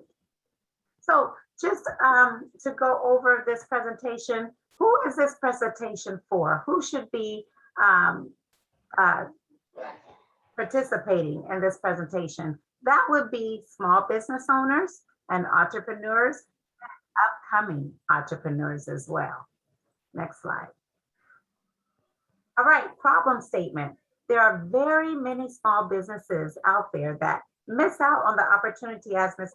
was speaking of, to win bids for various jobs and contracts because of the lack of knowledge, getting information late, not knowing how to apply, or their business is not properly set up to win and deliver on a bid. So this initiative is designed to provide information on the RFPs and help businesses to be in position to apply for and win a bid and structure their business to be compliant. Next slide. So what is an RFP? So RFP is a request for proposal. It's a document that announces a detailed project looking for businesses to bid by presenting a proposal on how they will fulfill the request, either goods or services. And to fully understand what an RFP is, you'll need to know the proposal definition as well. So let's see what that is. The proposal is sent in response to an RFP, and documents that are offered while attempting to persuade the RFP issuer to buy a product or service from a particular vendor, which means your business. So the proposal should detail how the vendor meets the needs of the buyer. In addition, the proposal answers any questions outlined in the RFP to help the buyer compare vendors side by side. So guess what? You're not the only one bidding, and you're not the only one proposing, okay? So the RFP process simply includes 3 steps: issuing the RFP, collecting proposals, selecting a winner. So ultimately, the RFPs enable businesses to seek out and find the right vendor to help meet the need to overcome a challenge or achieve a strategic objective. And those are really important to remember, because when you are responding to a challenge that they're having to achieve a strategic objective, right? So RFPs allow buyers to create a complex side-by-side vendor comparison of important factors. For instance, the RFP may ask about, reliability, experience, quality, policies, and security. Okay, where are we at? Okay, so the 9 steps of how RFPs work is 1, they brainstorm their needs. So define the RFP, meaning the challenge they want to overcome or goal they want to achieve, as well as what success will look like for them. Create RFP questions. They establish scope and prioritize selection criteria. So that's what we'll be looking out for. And then creating a meaningful RFP. So it's very important, because all our RFPs are not going to be a good RFP. So you want to keep that in mind. Now it's time to write the RFP. So what does that include? Includes questions that speak to your specific needs and situation. Invite vendors. The next thing they'll do is invite vendors to respond. So now that they've written the RFP, it's time to gather vendor proposals. So this is the exciting part, right? Develop a list of vendors. They may develop a list of vendors on their own and ask them to respond directly. Or some of the organizations may have bid services that post RFPs publicly. This option can increase their responses, but it might also lead to several irrelevant responses for them. So evaluating the proposal. So once vendor responses are gathered, they'll want to score their answers to determine which vendor truly best fits their needs. And then they'll select their short list. So based on their initial proposal evaluation, they may create a vendor short list, a list of 5 or so vendors who they, are qualifying that they, want to move to the next stage of the RFP process. So these will be the serious contenders only. So you can picture your organization partnering with, right? And so some may request an RFP presentation from the person that's, responding, to help them make their final decisions if they have a couple of people a couple of organizations or small businesses in mind. And then they're going to negotiate. So perhaps there's a vendor on their short list that would be they're looking at, they're eyeing, and they're ahead, like they want to choose that one, right? However, the price may not be quite right for them. So most vendors will be happy to negotiate a bit. So especially if they know how close they are to that purchasing decision. So the vendor, so let the vendor know what potentially winning the RFP means for them. So basically they will, kind of have that negotiation and, with the small business or whom they're going to choose to participate in helping them with their organization or with their RFP. So making your final selection. So now this is the fun part, making the actual selection. Just because you didn't select a vendor today doesn't mean they won't be a viable option for your organization in the future. So what does that mean for small businesses? Stay in collaboration, okay? Just because you didn't get picked on that one doesn't mean it won't come around for them to pick you next time. And so that's a good advice there. So they're going to sign the contract. So now it's time to make it official. So some of them may have lawyers review their contracts and the language before signing anything, so they can make sure that they're setting themselves up to receive what their expectations are, right? So ongoing review. Finally, they'll want to establish an ongoing vendor evaluation process. So this approach ensures vendors deliver the return on investment, ROI, and results that they want to have achieved. So make sure to let the vendor know about any areas where you feel they're falling short so they have an opportunity to correct and meet your expectations. Now, this was on the side of the RFP because you need to understand what that entails so that you can be prepared. You can prepare yourself ahead of time before trying to answer one. Okay, so where to find RFPs? Mandy, can you click that? We have the City of Sacramento grants, just to give you an idea of what this, what this looks like. So this is their website. And so this is, basically the platform, just to let you see give you an idea of what you'd be, looking at. Okay, we can go out of there. And then a sample of an RFP, what an actual RFP looks like. So this is an example of what an RFP actually looks like. Okay, we can go out of there. We can go out of there now. All right, next. All right, so next steps. So attend the November 13th and December 11th workshop. Sign up for hands-on workshop at our Constant Contact landing page. And then we want to talk about to become a member and receive information about opportunities and to sign up for our hands-on workshop. Go to the next slide. We want you to become an NAACP member today. Don't wait till tomorrow, do it today. To sign up, please visit naacpsac.com or call or text us at 916-856-0155. Okay, next. Next slide.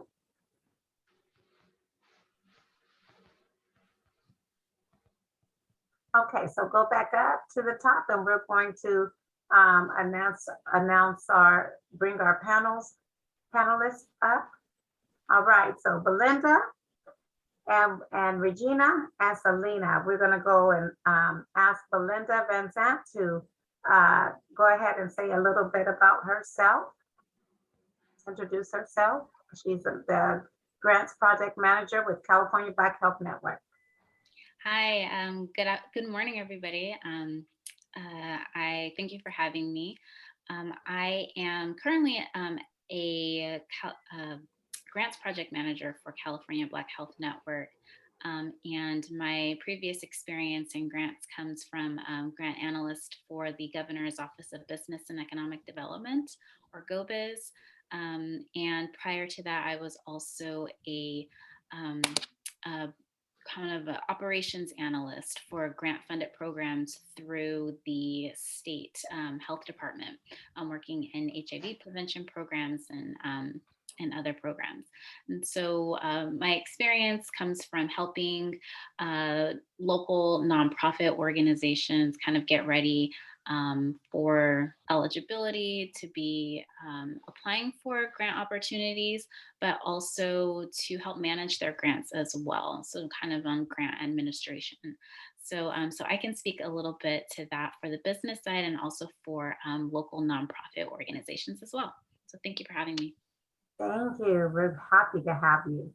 And Regina Wilson, she's the communications guru, California Black Media.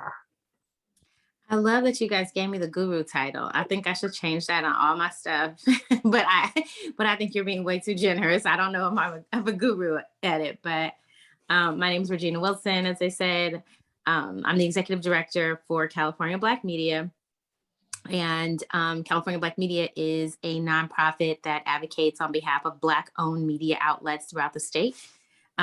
Traditionally, your newspaper publications, but we have radio stations that are partners, and we also, and there's about 4 Black radio stations that are in California, digital sites, and we all come together kind of collectively in partnership to ensure that we are helping to reduce and close that communication gap that's within our communities. And as I heard in that previous conversation, you know, it feels very defeating because we have so many things that distract us around communication. Our communication is fractured. It's there when it works, but it's fractured for so many different reasons. And funding is one of those reasons. And so today, I guess I think they have me here because I've actually written several successful grants and responded to successful RFPs. Belinda actually was my grant manager for an RFP that I won that I think it was my first big one. And Belinda, correct me if I'm wrong, but I feel like it was like almost 600,000. Maybe it was like a little under 600,000 to organizations. And it was really my first grant. And not that I didn't know what I was doing, but I read, and that was part of the thing, is what you said, Stacey, earlier, is reading and being able to respond to what the requester is asking for, and being able to really explain how you plan on achieving the objectives that they need you to meet. So I've been successful there, and we'll talk about other successful RFPs that I've responded to. Excellent, Regina. Thank you so much. And Selena Pryor, President of the Black Small Business Association of California. I had to check the time. It's still morning. Good morning. I'm Selena Pryor. I'm the president of the Black Small Business Association of California. My experience is a little different. I started BSBA during the pandemic out of sheer frustration because I was getting phone calls from my friends who weren't able to take advantage of a lot of the financial resources that were being offered, like the PPP and the EIDL. The city of Sacramento had an emergency loan, which was a forgivable loan, which was essentially a grant. And so we just started putting information out and saying, hey, this is available. Here's how you apply. You know, we're in a sheltered in place. And so, you know, if you are a business owner, then you qualify, you could possibly qualify for pandemic unemployment insurance. And what we found was, assistance. And what we found was that a lot of people in our community, a lot of business owners just didn't know that the information was out there. And so the reason why I'm saying this is because the city of Sacramento put out an RFP for technical assistance, to provide technical assistance to small businesses. And when I saw it, I was like, no, I'm not going to do all of that. I don't feel like doing all of that. I was very intimidated by just the length of it. I read it. I was like, seems like a lot of work. I don't want to really do that. And then I got a call from someone that said, hey, you better do this. You apply, just do it anyway. And I actually was successful and was awarded the grant for the RFP.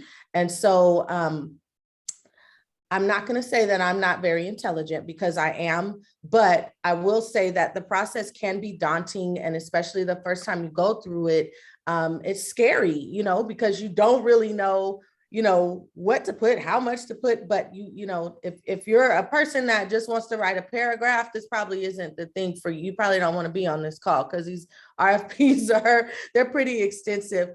I mean, in hindsight, it was a great opportunity. It was a great experience, because I met a lot of people within the city that I think have been great. I think the biggest thing that I probably took away from that is that you have to have mentors, and you have to have people who understand the process and know what you're doing, so that you can call them. Like Regina's like she's speed dial number 2. Betty is number 1. I have somebody else that's number 3. Like I have people that I can call and say, hey, what do you think about this? Bounce these ideas off of them, and then be able to put them down on paper, which is essentially what responding to an RFP is. So I'm very excited about this conversation. I'm very happy that the NAACP is doing this, and I will relinquish my stand back to Stacey. Great, Selena, that is great. All of you guys have given great insight already. And like you said, it takes that mentorship and that body of workers together, a group of people to help so that we are successful. So I have a question for you guys. Please share your expertise by guiding us through what you feel will be the most important steps of preparing to apply for an RFP. And we can go with Belinda first.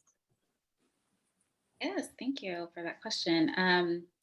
I would say the most important piece in applying is just to make sure that the applicant is reading through the entire document prior to putting pieces together and putting responses together.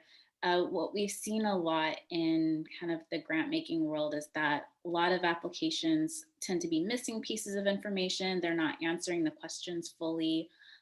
Sometimes there are questions that have maybe 2 questions in one. So just make sure that you're reading through each question. You understand what it is that the RFP is doing, but also that you're understanding the questions as well. And like Selena was mentioning earlier, just if you are unsure about a question, reach out to someone that has either received funding from that organization or say, hey, you know, this is the question. I'm not sure if this is how I should go about this. Can I run this by you? I think that that's where a lot of folks sometimes can get mixed up with how to respond to the questions. It's just not fully reading them through.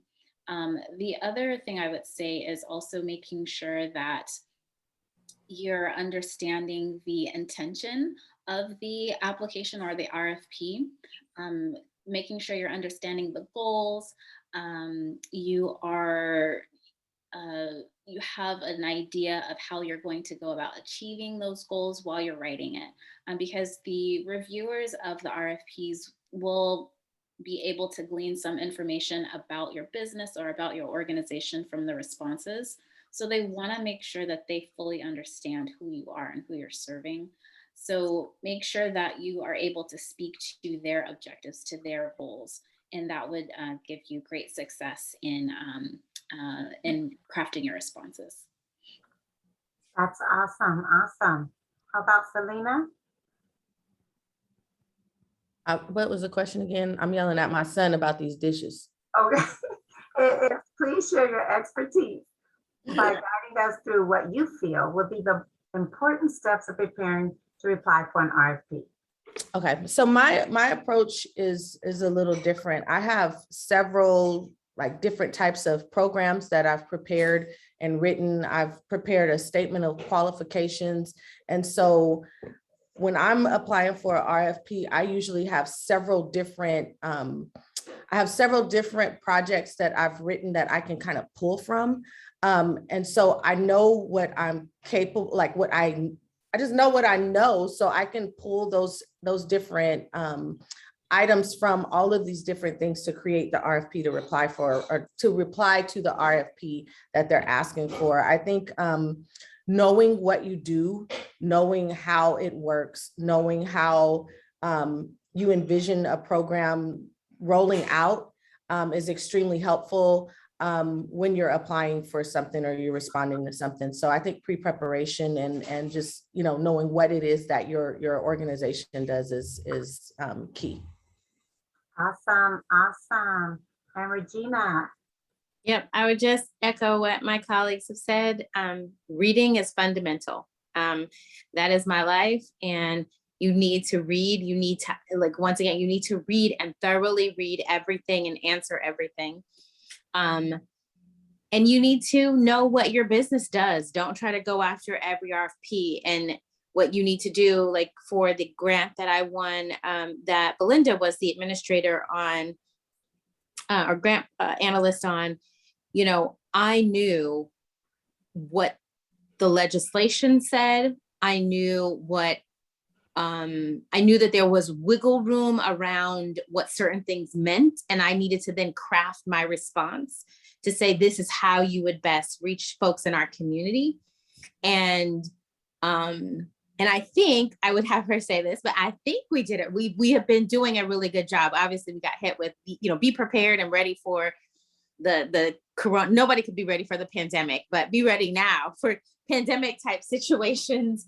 Another thing that I think that some people don't know too is I always, when I started California Black Media, I thought, give me the money right now. Why can't I have this money right now? Somebody wanted to give me $25,000 and I said, what am I going to do with this? Like, I'm grateful, but what am I going to do with this? And what it was training me for was a lesson in understanding process and procedure. And, you know, we got, I think from our first big grant, once we really solidified ourselves as a 501c3 nonprofit, we brought on a CPA. We've had a CPA making sure that they're handling our finances. And, you know, I've had to learn budgets, especially if you don't know this stuff, you've had to learn it. And I've been learning. I just recently had another big real learning scare because my computer was broke. My car was broken into, my computers were stolen. So I lost everything. Even from thinking that you back things up that you didn't really back up. I mean, I'm literally starting from scratch. Thank God I lived in email a little bit, so I am able to get documents back. But now, I mean, I would tell anybody who is just starting out, I know it's hard because you're volunteering, ain't got no money, but get with somebody who knows systems so that you come up with a good filing system that's, you know, cloud-based, even though I didn't like the cloud, but now I'm like, I wish I would have been in the cloud more. You know, definitely look at all of these things, because all of these are learning lessons, and you get to learn from other people like me and Belinda and Selena, and know also that you want to make sure all your filing paperwork is straight. One of the programs that Selena managed, that the Cal CRG, you know, we didn't have our AG paperwork straight. Thank God I lived in Sacramento and I could go straight to the AG's office just because there was something that wasn't filed. Make sure your Secretary of State information is, you know, legit. I think whenever Selena talked about the city of Sacramento, a lot of people didn't have, you know, DBAs or business licenses in the city. And so therefore that then became a hindrance. So you want to kind of try to find out all of the paperwork you need to make sure that your stuff is in line and in order. And it is painful initially, but when you do it, that is a learning process. So you are ready and prepared to go for these opportunities once they come up. All right, we are listening. So question, from your perspective, all of you, what is the single most challenging aspect of this process? And anyone? Writing. I think it's writing the proposal. I mean, if you're not a writer naturally, I would say, my colleagues may say something different, but I think it's writing the proposals, knowing about them in enough time, because sometimes I will give you guys an example. This wasn't a grant, but I got an RFP for the Secretary of State's, someone just forwarded to me, but the Secretary of State's voter education campaign, it was a $17 million RFP. It ended up being about 16 million, but I put together a team in 5 days and we responded to it and we won. And all I could say at that point is it was a lot. It was tedious. It wasn't the formal process because it was underneath emergency timelines. So, I mean, I'm sure that we could have been disqualified for certain things, but we were the best and strongest team, they felt. And I got to say that the hardest thing was, you know, taking the time to coordinate a 15-page RFP, not going over, and being able to submit everything on time. You know, it's a lot. It's especially if you have other work that you're doing. So be prepared for short turnaround times. All right. Anybody else have any input, Belinda or Lorraine? Not Lorraine. Lorraine, you too can answer. Belinda? Yeah, I can add to that. Definitely, I second everything that Regina said. The writing piece can be a little daunting, especially depending on the size of the grant. Usually large grants will ask some heavy involved questions, but that's because they are giving out a lot of money. But usually those are long-term grants. So sometimes it's worth it to put in the effort, I would say. But also smaller grants sometimes will ask possibly less questions. So it's kind of just, you know, you have to really get familiar with it. The other kind of item I would say is if you're working in collaboration with another business or with another nonprofit organization, there are lots of nuances that come along with that, right? Just working with other folks in general, you're working with other businesses, whether you have an established partnership or if it's a first time collaboration, just making sure that each party going into it kind of has an understanding of their roles and responsibilities that they're going to take on, even during the application phase, you know, not just during, it's like, okay, we got this grant. Now let's figure out how we're going to make it work and what we're going to do. But also just making sure that everyone on each side knows what their role is, knows who's taking care of what. If there's going to be one main lead for the collaboration, make sure that that lead, kind of do your homework, make sure that that lead has all of their ducks in a row, that they have all of their paperwork in order, that their board is all okay and on board with that application. Unfortunately, I've seen sometimes some grantees have not either had that establishment or was kind of figuring out things as they went. And it makes it a little harder to manage the grant after that. So I would definitely advise anyone that's doing a collaboration to just make sure that you have those really important conversations. And it only helps to strengthen the collaboration. Because you can find that some folks have strengths in one area and some folks may have strengths than another. And combining those strengths, that makes it for an even better RFP. So, yeah, definitely with the collaborations, kind of making sure all the parties read through, your collaborators have all of their documentation in order and everyone knows which activities they're responsible for. Great, great. It sounds like while they're interviewing you, you should also be interviewing, right? Which was a part that was on the slideshow. Selena. I think both of these ladies kind of answered this question very eloquently. What I would say though is if you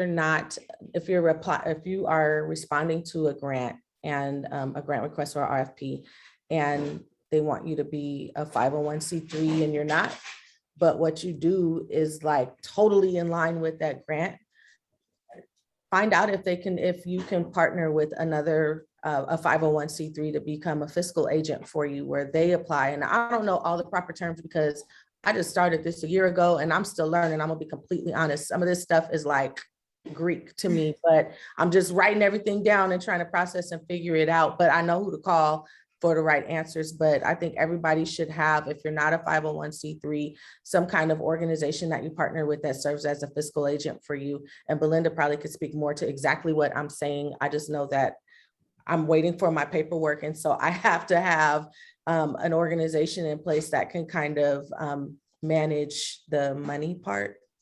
You're absolutely right, Selena. Okay. I wrote that down, so I processed good.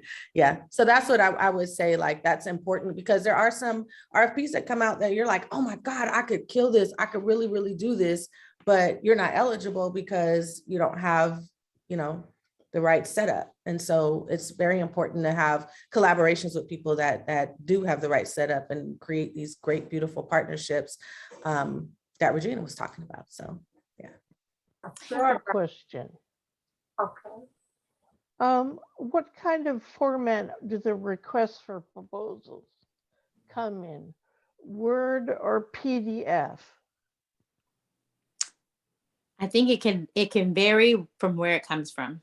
I think I was on a listserv that came from GoBiz for one, but I was forwarded an email that was a PDF for the Secretary of State. So I think it can vary. I think you just want to look at wherever RFPs are posted. I also wanted to make like another side note, because I'm a newspaper person, for those that are still looking, there are certain, there's California law where there are certain RFPs that you will find in your local newspapers that are it's mandatory that they're published there. Typically the people who have them are the Sacramento Bee and certain other, depending on where you are in the state, that they will publish them there. 9 times out of 10, they're publishing on their website.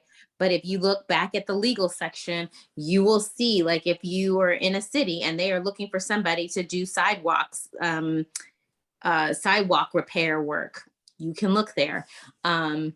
If you were looking as far as the state and you're looking at Caltrans or something like that, you can go on their website.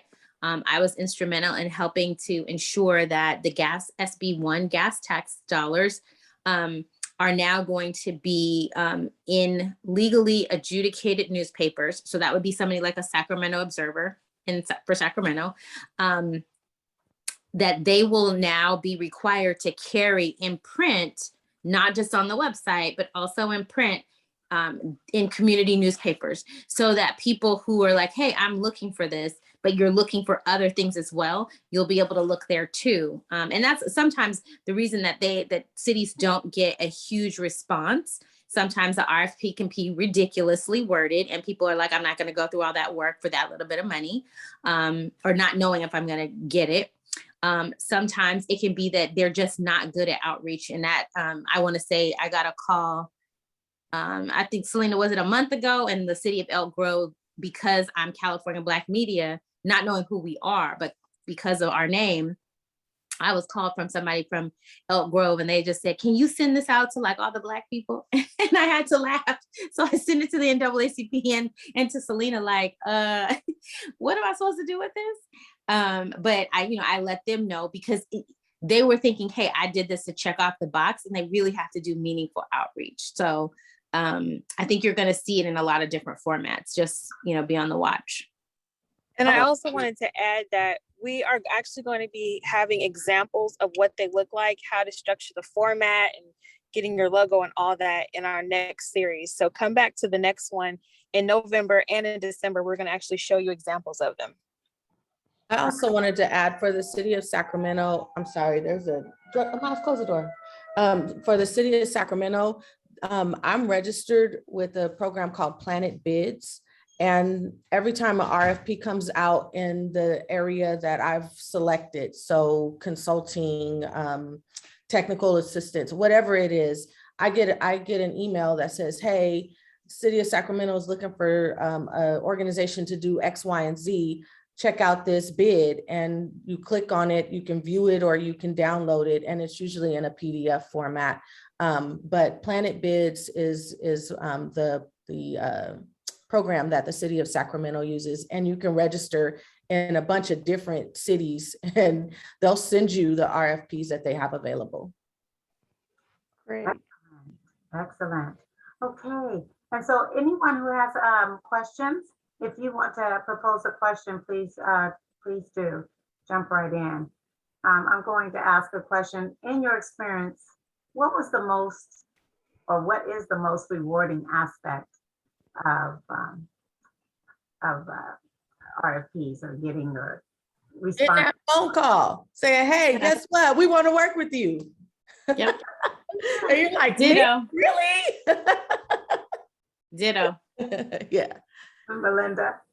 I completely understand how you feel, Selena. I'm actually on the other side of those phone calls, because I'm the one making the phone call. And just hearing, I think the best part about it, for one, I'm a Black woman and I live in Sacramento. And so when I have the opportunity to give grant funding to organizations that I would take interest in, or know that they're supporting my community, that makes me emotional. And so to be able to make those phone calls and say, hey, we want to work with you, you're doing such great work, that's the best part for me. But like I said, I'm a little biased on that, but also just hearing the passion. When I was working in grant administration, I would have conversations with each of my grantees, and me personally, I wanted to know who they were, what they were about, who they served, and just who they were as people, right? And so just having those conversations with them, hearing about their passions, why they got into the work that they're doing, why they're serving the community, that's where I think that's when a grant manager knows that, okay, this organization, they're going to do what they need to do because they understand and they know the community really well. Not saying that the organizations that don't, work with the communities, that they aren't going to do well, but just know that they have that passion and they have that drive. It's fulfilling as a grantor. And so that's probably one of the biggest kind of passions that I have with grant making and grant writing, or grant management, is just being able to work with those folks and work with communities in general, just communities all over the state. I've primarily done just California grants, but just working with communities all over the state, knowing that they're working to improve the health and wellness and the overall well-being of their communities. So I think that that's also a really big part of it. That I is want to add to that, because Belinda, what she just said, and actually Regina said it because I worked with Belinda through the GoBiz grant for expungement, and I had to submit my first report. And having someone like Belinda on the other end explaining how to do those things and walk you through it with patience, and we walked through every single corner, and no matter what I asked, she was like, I'm like, this may be a stupid question, and she would always correct me, say it absolutely is not. And nope, I understand what you're saying. Nope, let's go through it like this. And so when she left, I thought, oh my God. And we end up working together anyway. We both share a client together. And for the longest, she's been with this client that we both share. And I didn't know it was the same Belinda. That was the funniest thing. She's like, Betty doesn't realize I was her GoBiz managed person. And so to have her on this team is just, I mean, Regina and I both talked about Belinda when we first got the GoBiz grant, and it was just amazing. So to have these 3, 4, actually I'm gonna say all, Stacy, Lorraine, Regina, Selena, and Belinda. What is it with these names? Belinda, Selena. It's like, okay, I digress. But they have you 5 amazing Black women on this panel just to talk about how to get your money. And then I just want to add another piece to it. And when they said read and understand your timelines, and I know Selena will appreciate this story because it was shared with me that someone that did an amazing RFP, but the RFP got in 6 minutes late. And so they wanted that RFP. It was hitting all the bells and whistles and everything that was needed. But with the city of Sacramento, when you put in an RFP through their Planet Bid, through their portal, it has a clock on there. From the day it starts ticking up until the last moment. If it says 5 o'clock on this particular day, it means 5 o'clock on that particular day to the second. And if you submit it, or if your system is slow, or if you have a dinosaur computer, you need to keep that in mind.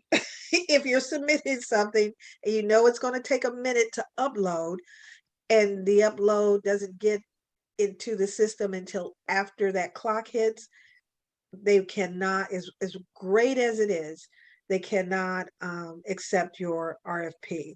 So that's some of the many stories I heard where people weren't even, they didn't even register as a business with the city of Sacramento. And other than that, everything else was done, but they didn't get the RFP because they forgot to submit a business. They forgot to get the business license. So just little things that you don't even know that you received it, but because you forgot to read or didn't manage your time, you missed out or may have missed out. But I wanted to share If that. I can add to one thing that Ms. Betty said, and Betty, it was a pleasure working with you, and Regina too. All of my grantees are awesome. I want to know why I wasn't introduced. I feel some kind of way. But I just wanted to add to one thing that Miss Betty was saying regarding like getting paperwork in and applying at the last minute. So just one thing I'll say, and then I'll say another one as well, but kind of understand the way that the systems are working. So when you're submitting these applications, a lot of them are using online application platforms. And so when they shut down, they shut down. And even if the grantee or the grantor wanted to, they couldn't allow your application to come through. And that makes it fair. You want an organization that kind of runs like that because you do want it to be a fair process for everyone, right? So that's just one side of it. The other thing, just to kind of mention, is don't be afraid to reach out to the team that is putting out the application or the RFP. A lot of them are willing, ready, and able, and very eager as well to answer your questions regarding paperwork, regarding if you're not understanding a question, you know, go ahead and reach out to them. Unless it specifically says, you know, they won't answer questions. Each part of it, go ahead and you know, reach out to them. I think I had spoken with Regina before she actually applied, and I remember that she was asking questions, you know, not just to me, but to our entire team. So having an understanding of the questions, the documents that you'll need to submit, making sure that you have all of your I's dotted and your T's crossed. It's very, very helpful, and it's very beneficial for help saving time. So that way, when it comes to the application date, when you're under crunch time, you're not scrambling at the last minute trying to get paperwork in. Regina, if you don't mind me using you as an example. No, not at all. Not at all. Because I remember. Yeah. When she was referring to the AG paperwork, she was on it. She found out that, you know, I think we were communicating and we emailed her saying, hey, you know, you're not eligible because, you know, this document is out of date. I don't know how quick it was, but she got on the phone or in the car or something, went down to the AG's office, but it was a few days before the application deadline. So my point is that you want to make sure that anything that you're not sure about, just contact them. You know, there's usually a number or an email that you can reach out to. Reach out to that team because they want to give out money. You know, a lot of these state departments, they have millions of dollars and they don't want to sit on it. They want to give it out to the community, especially with the Cal CRG team at GoBiz. So they're ready to answer your questions. They want to take those phone calls with folks, set up meetings if you need to with your whole entire grant team. So if your accountant needs to listen in on some of these, if your grant writer needs to listen in on some of these meetings, invite them as well. So I just wanted to add that. And I just want to say, whenever she said that, like when you're looking at formulas and me who uses, what's the right side of your brain or the left side, whichever side does not math or numbers, not math, but numbers. I literally was looking at spreadsheets like, oh my God, wait, what does this mean? I now can read spreadsheets based off of this process. So you want to start playing with, you know, even if you're a small organization, start playing with making sure that you create an annual budget, no matter what it is. Create these budgets so that whenever you're ready to plug them in, you'll know how to, you know, you'll know how to look at these and not be intimidated. Because I think that's the big thing, is that you look at this like a 15-page proposal. The one that we just did with 16 million, it was intimidating and we were able to answer it. But the funny part is that part of it was you couldn't be over 15 pages. Like, this is why it's so important to read. If they say they want Arial 12.5, read the directions. How do they want it? Do they want it double space or single space? And that's part of it is, don't give them stuff they don't ask for. Give them everything and articulate what you're trying to, whatever the question is, articulate that. For our grant that Belinda was talking about, it said nothing. They had no media, but it was also a grant that was designed off of a proposition. So they couldn't change it or make any kind of they couldn't budget for what I was really looking for. So I figured out how to make the work that my organization does and the partners that we serve, I figured out how to make them fit into the policy. And I don't know if that was a winning strategy. I mean, it was a winning strategy, obviously, because nobody else was funded to do the kind of work that we did. And I said mine initially was a pilot. That's what I said, because I said, I don't know how much this is going to be, but these are what we're estimating. And once again, we were able to win. But we answered all the questions, and it was a learning lesson to make sure, thank God we were able to change budgets later because there were line items that I realized we should have had that we didn't have. But make sure you think about what these things are that you will need to carry out the work, and think about everything. If you need, I'm not saying if you need toilet paper, but if you need, I'm thinking about it from that's your overhead stuff, but whatever it is you need, if you need somebody estimate what their hours are going to be, you figure that out and you put those line items in place and title them. Because sometimes it's hard. Sometimes you don't have the flexibility to go back and change that. That is awesome. Awesome information. I want to give a shout out to Facebook. We have kept our attendance. We have 14 that is attending on Facebook. And so we are just really glad that they are there, and want to have them, join NAACP, and we thank them. Any of their questions, definitely get them to us. And then also, you talked about intimidation. So we don't want to be intimidated. So the process may look intimidating, but we can break through those intimidations as we do these workshops and learn how to deviate through all of that and prepare a successful response to an RFP. So if there's no other questions, I will propose the last question. Well, how competitive is it going after RFPs? How competitive is it? It's kind of competitive. I mean, I don't know. It depends on what you're going after too, I guess. Because a lot of times they don't tell you, hey, we've got 7 million people applying for this, but they will say, this RFP is being put out and we're only going to accept a certain number of organizations or a certain number of people. So I don't know usually, and I don't even ask that because that's another thing that make me feel more intimidated. Well, and there's what I've learned with one of the people who I've been working with, who's been very helpful to make us, which made us successful to get the $16 million account. That's all she does all the time. She's not a grant writer. She just goes after business through RFPs. And she actually taught me, she says, you know what, you should go back and look at public record requests. Everything we submit is public record requestable.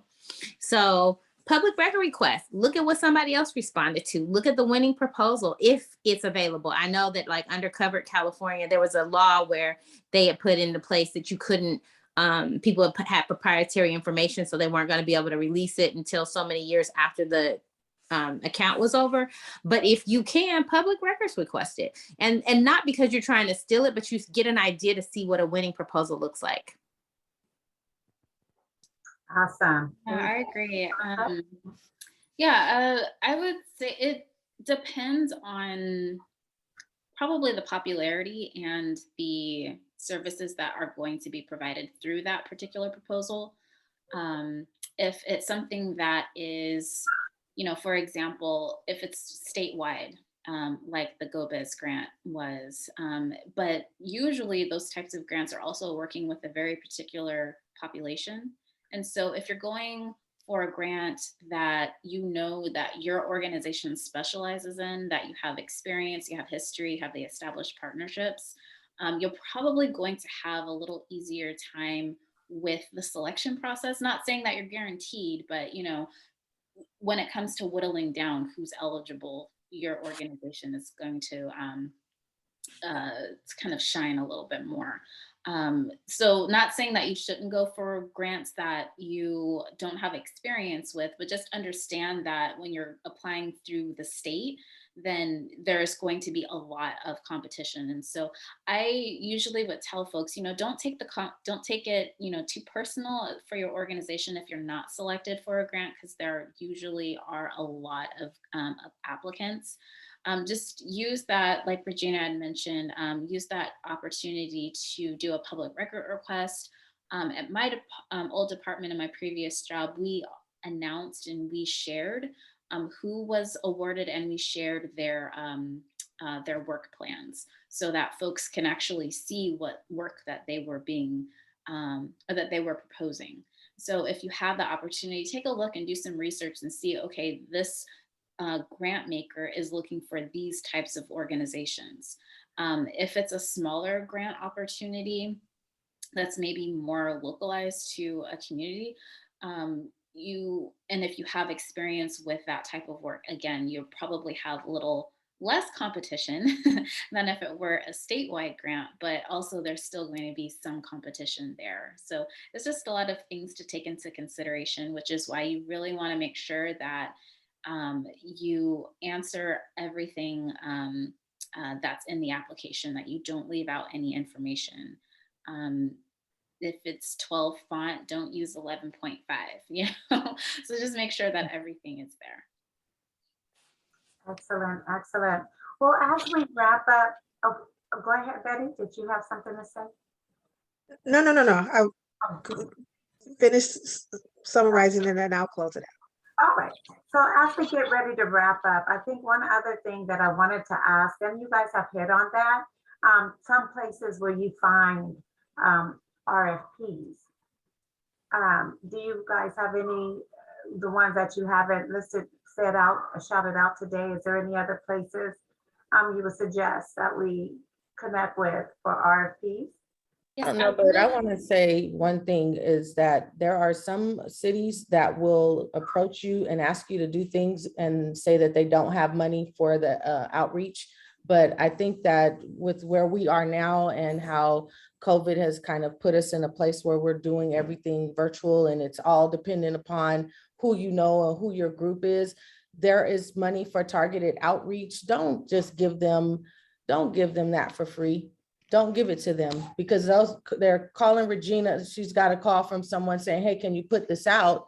When I've already met with them and told them, like, we can help you. We can put a whole group of people together to get the information out, but they don't want to use the money that's set aside for that on our businesses, on Black businesses. So the question is, are we really that important to you or not? So I just want to say, if it's not an RFP and you get a call and they want you to just do something just because you have the audience, I mean, I get that we want to make sure that we have the opportunities, but we need to figure out a better way to work together and make sure that we're included in these opportunities that are available.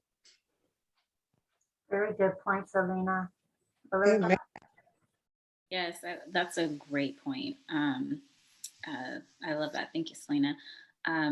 One other resource I'd like to highlight, so for grant opportunities and RFPs in California, is grants.ca.gov,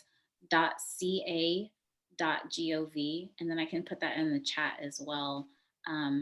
Also has statewide opportunities. So just wanted to put that out there. Thank you, Belinda. And we're closing, and we'll turn it over to the closer. Oh, Regina, I'm sorry. Go ahead, Regina. Oh, no, I have nothing to say. I know when to be quiet. No. All right, and we're going to turn it over to the closer, Betty Williams. Regina, you be quiet. That's an oxymoron, by the way. I thank all of you ladies for joining us and sharing with that information. And I would probably also add, if you do not receive your RFP the first, second, third, however many times, if you have the opportunity to ask the group, what could you have done better?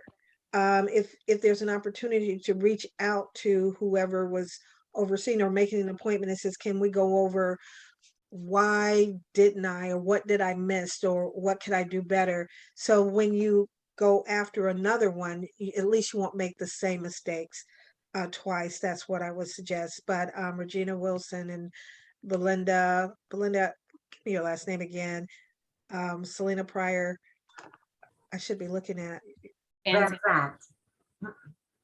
I'm sorry, Stacy? Belinda Van Zandt. She was saying her. Van Zandt, yes.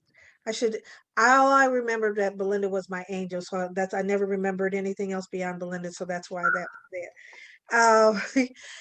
And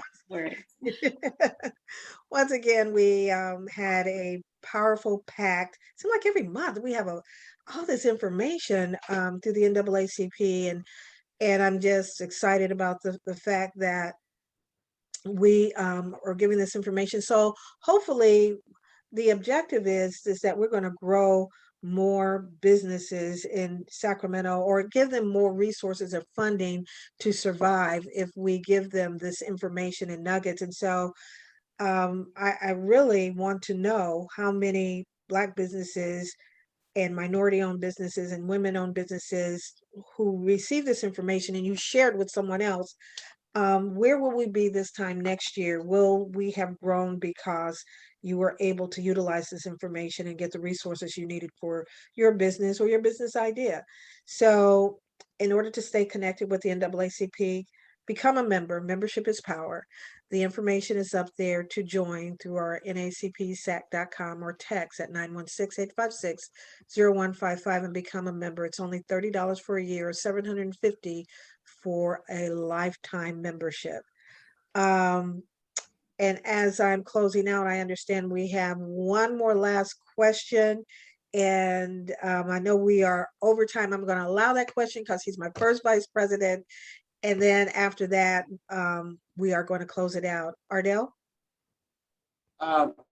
Yes, on the RFPs, RQs, is it to your benefit to partner with more than one person? So let's say you have a certain amount of information that you provide or certain amount of services that you provide, and there's 9 or 10 other people.